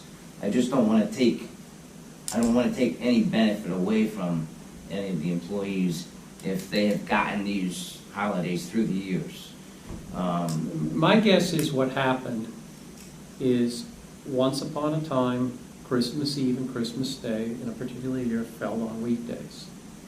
And somebody said, give the employees Christmas Eve off. Then all of a sudden everybody said, oh, now Christmas Eve is a holiday. It's not. It was done because somebody said they're both on a weekday, let them have Christmas Eve off. So it's not a contractual thing, right? No. Right? Okay. Not thinking that if it happened on a weekend, that you'd have the Friday and the Monday. But like a lot of municipalities have off election day. We do not. So like you could say, one of those days is our election day. But there are a lot of municipalities that don't give Christmas Eve off, don't give New Year's Eve Well, that's off, what I'm saying. You- when, regardless of when they fall. So I don't want to say, okay, well, some municipalities give off this day, some municipalities give off that day, so we're going to pick this municipality and say we give off that day. We're going to pick that municipality and say we give off the other day. You know, I don't want to pick and choose here on days, because some municipalities give off one day doesn't mean we necessarily should do I'm it. just saying it's a state holiday, election day. That's just, Right. Look, we can have that discussion at another meeting. it's fine. I'm Make a decision. not looking to trade for the concept of whether if we're in a situation like 2021, we should be making it a 4-day weekend. That I'd like to keep that issue discreet, and to me, it just didn't make any sense. The moment I saw it, I said, this doesn't make any sense. And look, we've said that we're looking to run this township like a business, not like a country club. That doesn't mean I'm looking to take anything away from employees. And because of the budgetary constraints next year, one of the things we may have to look at is, instead of additional compensation, additional time off, et cetera, to deal with some of the budgetary constraints. But right now, I just want to focus on this discrete issue. So it sounds like you agree? Yeah, I agree. It's gonna benefit them some years and some years it won't. I think. To me, when it benefits them, it's a windfall. It's just a windfall. Yeah. The baseline should be Christmas Eve is not a holiday. But if it happens to fall, It's not right. both those days. Christmas Eve, New Year's Eve, they're not holidays. But if they happen to both fall, if Christmas Eve and Christmas Day both fall on a weekday, then we will give both days off. That's just a windfall in those years. It's not that you're losing anything in those years, you're gaining something. Now, in the years where they fall on the weekend, Christmas Eve, Saturday, Sundays, Christmas Day, they get no days off. No, you do. That's always the way it works. We'll You get get, that Monday. you would get the Monday. It's just like if the 4th of July falls on a Saturday, you get the Friday off. If it falls on a Sunday, you get the Monday off. So we'll get that Monday. But Correct. in the past, what they would do is they would try to get that Correct. Friday and that Monday. So we're just going with the major holiday, Right. the actual holiday. Right, right. So a bit of history here. The township administrator we once had here, who worked part-time, used to lay out his work schedule while he laid out the holiday schedule. And it worked out very well when he didn't have to come into work that week because the holidays happen to be the days he scheduled to work. Okay, so I want to just stay focused on this. So Well, I think that's how we got So I here. think Yeah, everybody's so in that's- agreement. are we okay with this? It actually gives you a I background. think this has been a really good conversation, and so I'm assuming this is for some sort of an update or like something that it's gonna be documented, so we have this. In the minutes for the reorganization meeting. Perfect. That's how this came up. Right, because we shouldn't Yeah, have the and same policy. conversation next year or in 5 years is my point, right? Because we're saying that Right. this is Correct. the We way will. it should happen. And it'll be, we can update it in our policy. We will. Policy manual. We will take the concept. Yeah. I'll take the concept and convert it into words so that we won't I'm all have to. about consistency and just making sure that it's clear on what we're doing and why we're doing it, then I think this is great. And that's what we've been doing. That's why we've been updating the employee manual to try to take care of ambiguities, because I agree with you. Okay. So, I'm gonna start doing jumping jacks. I know it's not, we don't have. They're too thin over there, John, so they lost too much weight. I turned it up before everybody got here because it was freezing, so it probably shut down. You just had to say that because nobody noticed that he lost all the weight, that's why. So, I didn't bring it up. I brought it up, Roundabout John, way. don't worry. Okay, so,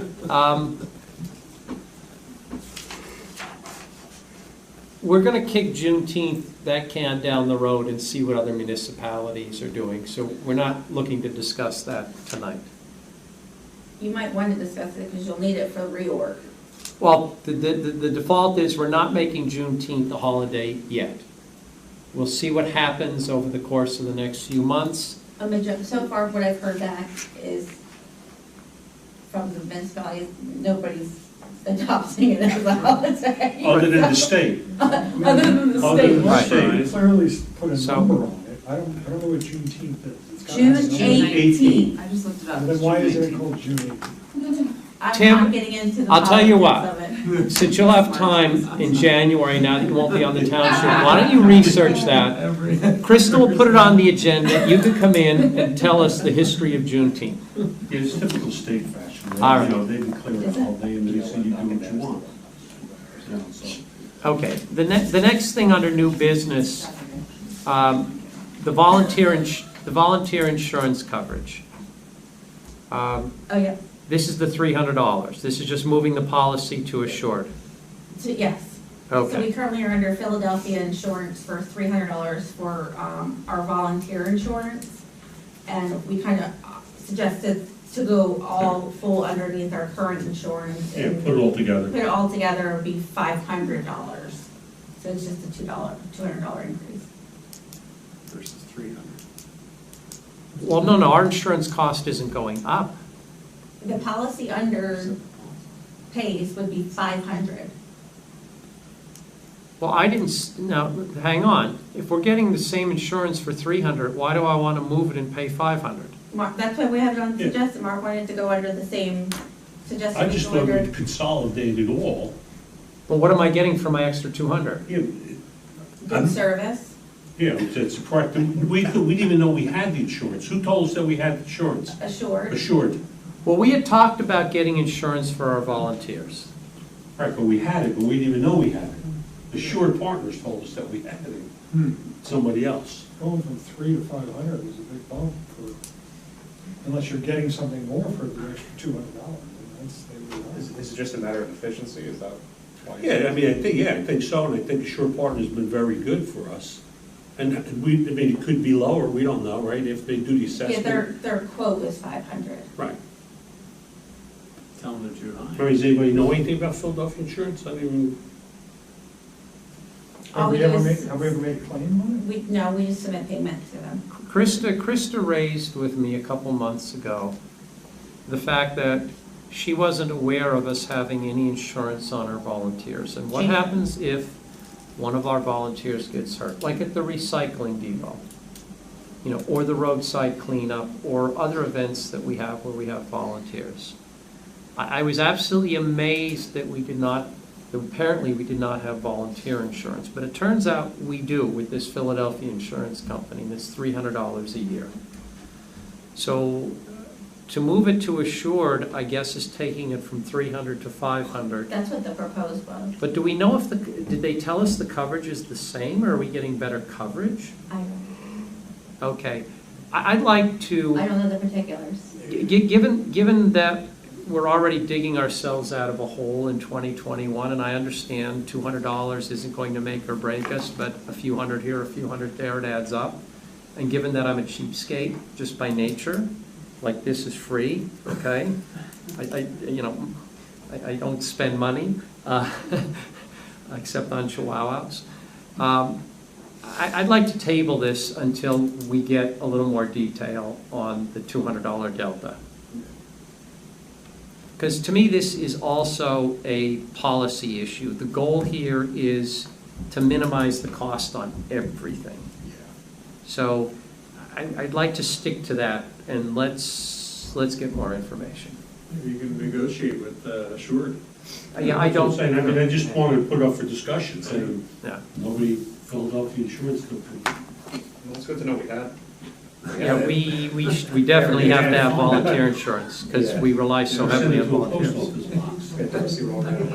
I never even. I know. Okay. So I'm just saying. One of our volunteers has a DBA. Okay. Yeah, right, I was just gonna say, that's it. Next item under new business, which just came up today. As you know, we had a DPW member resign a couple months ago. Jason has been interviewing. Jason found someone that he likes. This fellow lives in Delaware Township. His family has deep roots in the community. Jason likes him. The only downside to this fellow is that he does not have his CDL yet, his commercial driver's license, but he will get it. He's on probation for a year. That's our normal policy. He understands he has to get it in order to come off probation. It's possible that we'll have to extend his probation because right now you can't get a CDL. The state's shut down on that. So it'll all depend on how COVID plays out. But Jason assured me that him not having his CDL will not be an impediment to what he needs to do. So we need a resolution to hire him. We're hiring him at the bottom of the wage scale, $20.50 an hour. That's our starting salary for DPW workers. Jason would really like to get him on ASAP. That's why this is just coming up now. Literally, I talked to Jason about this morning, and we put it on the agenda so that if we approve it, Jason, this fellow could give us 2 weeks' notice and start basically in the new year. And if his employer doesn't hold him to the 2-week notice, he would start right away.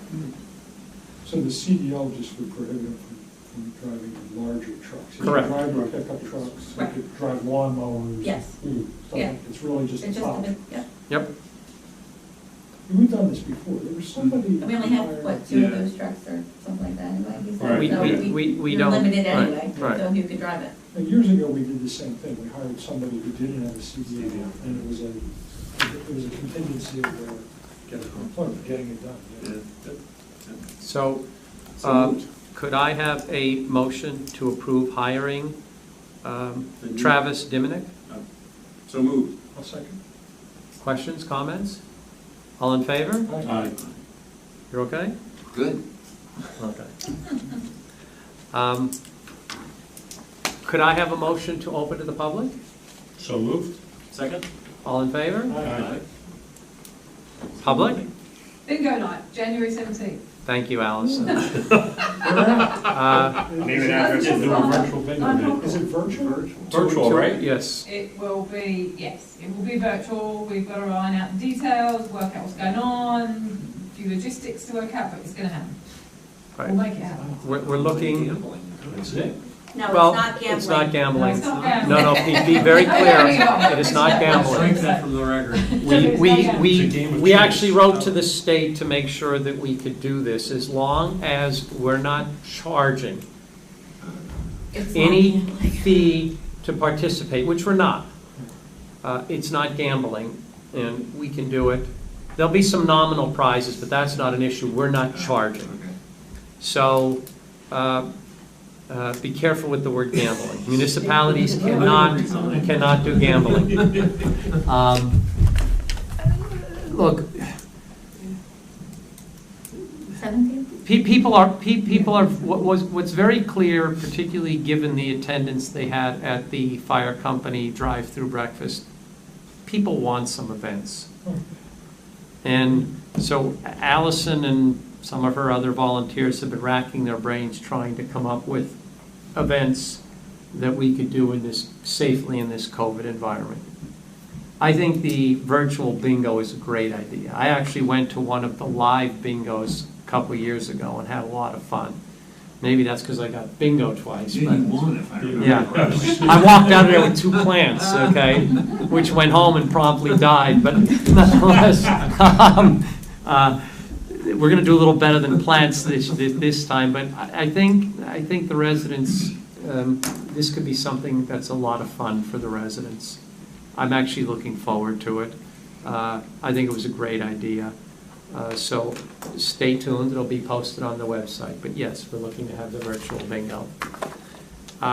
Any other comments from the public? Kathy? I move we close to the public. Second that.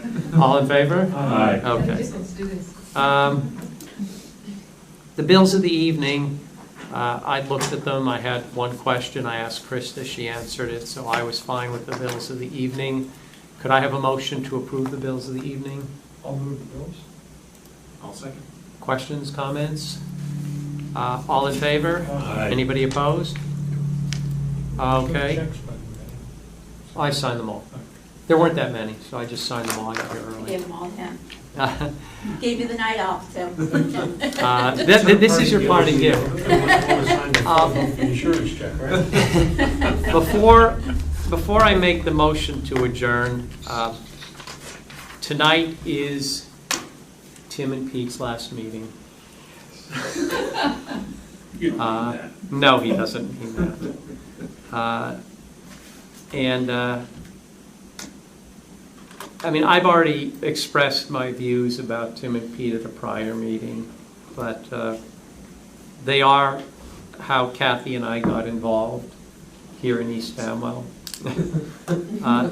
Not just at the township committee level, but on all sorts of things grew out of that.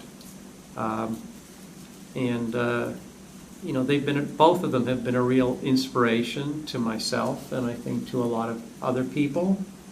We're going to greatly miss both of you at the dais. We are incredibly thankful for your contributions. You both had a real impact on this municipality because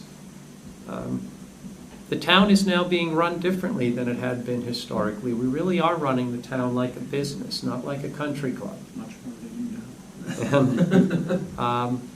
You know, that wouldn't have happened had you two not banged your head off the wall for years, trying to see that these changes would happen. And I think a lot of people would have walked away, kind of hung it up, and you guys hung in there and just kept trying and ultimately were successful. And you should both be very proud of that. I'm very proud of what you've accomplished here in the community. I don't know if anybody else on the committee would like to say anything, but feel free. I just want to say thank you, and you know, wish you luck in your future endeavors. What can you do with your free time? Take those tests, by the way. You need to file. Remind you, note to file. Chris, you'd like to say anything? Yeah, Tim, we're just remembering that, I don't know if you remember this, but the year, I guess it was what, 2017 when you came in? Or when you won? They won November 2017. Okay, yeah, I remember I was running for school board, and I think either before or after the election, my memory says, I remember I was talking to you on the phone, because I guess you saw, because I was out, you know, stapling flyers to mailboxes the night before the election.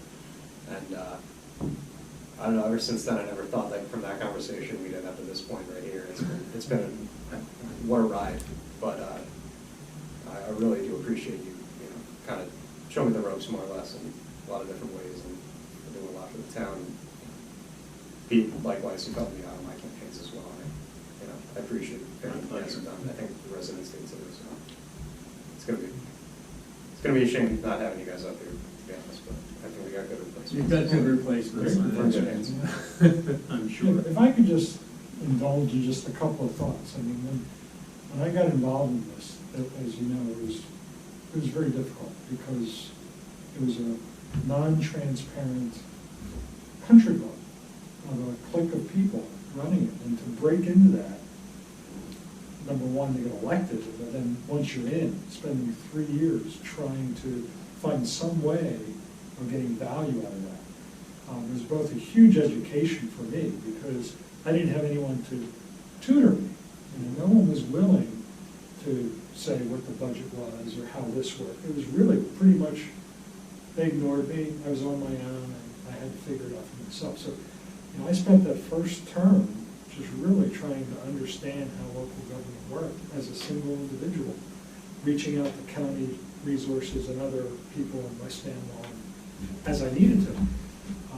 So, you know, it was interesting, but in that diligence exposed enough crevices and cracks that I think then allowed us to flourish and lever some of those mishaps, because frankly, you know, had everything been fine, I wouldn't have been motivated to run. I mean, I ran because my neighbor had to put up a $40,000 bond to build a barn in East Amwell, have ours.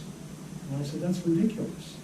And it wasn't so bad the bond, but it was that the professionals spent it all on them before they approved it. That was the real straw that broke, my back, that made me say, I have to get involved, this is not right, we can't do this to the taxpayers. So, and then when Pete came in, at least we were able to then, through motions and seconds, call them out and have others be accountable for their votes. Because we had to really strategically decide what battles we were willing to fight and what we weren't, because there was tons to fight. And we had to, again, try to continue to open that. So, and then through all the support of all of you before you were on the committee, as just residents, as contributors, and Rick and Kathy, your generosity of having fundraisers and really helping build a groundswell here. I mean, it's really turned into something. And I just hope we can all remember that what it was before and what got us motivated, that we don't go back that way. I mean, that's the one fear I have about having an absolute majority. And is that we all have to be humbled and realize that we still have to challenge each other and have the courage to ask questions, the dumb questions, that I used to ask. I used to pretend to be stupid because I would have to ask questions in a way that would expose answers. It wasn't that I didn't know the answer, I just had to ask the questions. And I think all of us have to continue to do that, not just at this level of our freeholders, of our state representatives, of our federal representatives, because we can't become complacent, or we'll end up right back where we are. And it's just human nature. So it's been a great ride. I've learned so much. I've learned so much about people. My nature isn't necessarily to be very social and to create friendships. It's not my nature. I mean, I'm sort of a, give me a project, I'll get it done kind of guy, and I might take some prisoners along the way. But, this has really humbled me into really spending time getting to know people, residents and others, and it's just been a terrific experience. I hope others do. I mean, I hope other people, decide to get involved and at whatever level they want to, but it's really a good experience. And I'm sure you two will, you'll learn a lot. It's a good learning experience. It's like getting another college degree, being up here and learning about municipal government. So, I'm looking forward to supporting you and supporting this township committee. And I just want to thank the residents for their support over the years. It's been really a tremendous, especially in the down days, to have people cheer you on and encourage you even when you weren't being encouraged by your colleagues. So I do want to just say thank you to everybody, and it's bittersweet. I will find something to do with my free time. Don't worry. Chris is here. West Amwell's going to get a lot of permits because I've had 10 years of projects that I've been putting on. I'll walk you through all of them, Tim. That I need to do. And I, my wife has sacrificed a lot, to allow me to indulge in this hobby. So I want to thank her. She was there to support me, but now it's time to spend time with my wife and get my son off to college and that sort of thing. So I'll get through this year. Who knows? Maybe I'll be volunteering to be on the committee again after that. But I do want to take at least 2021 to just sort of disappear for a while and let you all be unimpeded in your way. So. Steve, anything you'd like to say? I wouldn't say impeded, but anyway, if had it not been for Tim's initial, maybe it was more of a hook, but encouragement, to come and get involved. I had mentioned to Tim I was kind of tired of being that guy who just said, they should really do a better job, and was hearing stories from you firsthand. So I'm like, all right, I'll give it a try. And then I benefited from having the tutelage and the mentorship from Tim about how all this worked, because he had been through the hard times, so he made it significantly easier for me. So these guys should make it easy for you to guide you through, But Oh, yeah, got that crooked finger. And in 3 years, you can probably get outside and really knock on some doors, not any virtual doors, right? Which is really, and you guys know from having done it a couple of times, really part of the fun of meeting the community and really seeing what's going on out there. Having done that twice was enough, but very enlightening. So thanks to everybody, and again, like Tim said, the community has been very supportive of what we were doing here, you know, so I think you guys are in a really good position because I think the community in general does support, you know, a well-run organization. So, carry on. Yes, Thanks for your service. thank you. Don't be strangers. We know where you live. You know where you live. The key, and you guys hammered on this for years, the key is transparency. That's the key. Nothing good happens under the cover of darkness. And it's hard to do bad things when you have a bright light shining on you. So the key is really transparency. And that just continues to grow. Every opportunity that we see to make this government more transparent, like the budget. We're trying to make the budget more transparent. Publish the drafts. Let people see the drafts. There's no reason why the drafting should go on behind closed doors. Minutes are not a month after the fact, right? That's, I mean, Krista has these minutes out now within days. And we look for every opportunity now to shine a light on what's going on. I mean, there are certain things you can't, like litigation matters, you can't because you'll blow the attorney-client privilege, so you have to do some of that behind closed doors. But my own view is unless it's illegal, immoral, unethical, or otherwise will hurt the township, share it with the public. That's what we're here. I mean, we are public servants. That's what an elected official is. You are here to serve the public. If you're serving the public, then you shouldn't be doing things behind closed doors. And that's what you guys had asked numerous times over the years when you were in the minority to have these meetings videoed so that people can actually see them. And your predecessors would not agree to that. And you look sometimes you look at the views of our meetings. There was one, there were over 400 views. And I mean, Kathy checks them from time to time and gives me numbers, and most of the meetings are at least 100, 150, and we've had them well beyond that. So people are looking at these.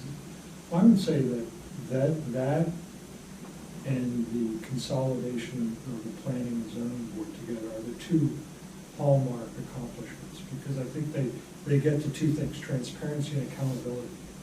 Because the old way that used to be here would be that you'd have the planning board make rules and the zoning board enforce them, and it was very easy to sort of not allow people to do stuff because you had two separate entities that you had to work through. And I think putting that together not only saved money, but it also created a sense of accountability in the planning and zoning function. If you're going to make rules, you got to hear the zoning views and listen to them. And I think those two things, I think, are just, you know, tremendously liberating in terms of the municipality. So I'm most proud of those accomplishments. If there's any legacy, it's just that we did those two things. I would add a third to your legacy, which is eliminating the administrator position, because our predecessors hid behind the administrator. I mean, I heard that from numerous residents. They could not get past the administrator to the township committee. Now we don't have an administrator, and we make ourselves available to the residents, very available. There's no one to hide behind. And that promotes transparency, and that was something that you guys have been pushing for. Since day one. Right. I mean, not only were we, in my view, wasting over $70,000 a year, but it was taking away from the transparency. You know, I understand if we had a population of 4 million people, you can't open the door and say, hey, all 4 million of you can call the mayor. I mean, that's just not practical. But in a town of 4,000, people should have direct access to the township committee. People should be able to call the mayor, the deputy mayor, anybody on the township committee. And they should get a prompt response. And we shouldn't be able to hide behind an administrator and just delegate that doesn't promote transparency, and that's not public service. So I think that's a third thing to add. And that brings back memories. I mean, imagine the conversations that I had up here where I had the administrator sitting there running the budget meeting, when we were planning the budget, and I was questioning his job, his budget entry, and his contribution to his face for years. Yeah, you weren't one of his favorite people. Get the Christmas card at that time. No Christmas card for you. But again, that gets to the point, you just gotta speak up, because it's not gonna catch fire unless other people say, wow, it's okay to question that, that's a good thing to question, rather than just sit back and be shy and say, okay, well, I'll wait, until he resigns and then I'll say something. So, but you're right, Rick, I think that falls in that line of opening the transparency, which, transparency is the key. If government's open, it will function for the people. If it's not, and look what's happening at the federal level. It's terrible what we're living through right now. So just keep it real and have fun with it. And I'm always available if anyone has a question for history or reach out and call me, whatever. I'm always happy to fill in some of the color of some of the stuff you got reading previous minutes. And it's not a party thing. I've become a lot more philosophical about this position over the last year or so. And it's really not a party thing. In this last campaign, your opponents tried to make it a party thing. Oh, this is the Republicans versus the Democrats. It's not a party thing. In East Amwell, party doesn't matter. It doesn't matter whether you're Republican, Democrat, Libertarian, unaffiliated, whatever. It's the people. You're really voting on the people in a small town, not on the party. And what do those people stand for? This notion of monopoly to me is nonsense. There's no monopoly. What you have is a group of people who were tired of the way the government was being run. This backroom deals, closed door, and just some flat out unethical things like what happened with the Open Space Trust Fund. That was just flat out unethical.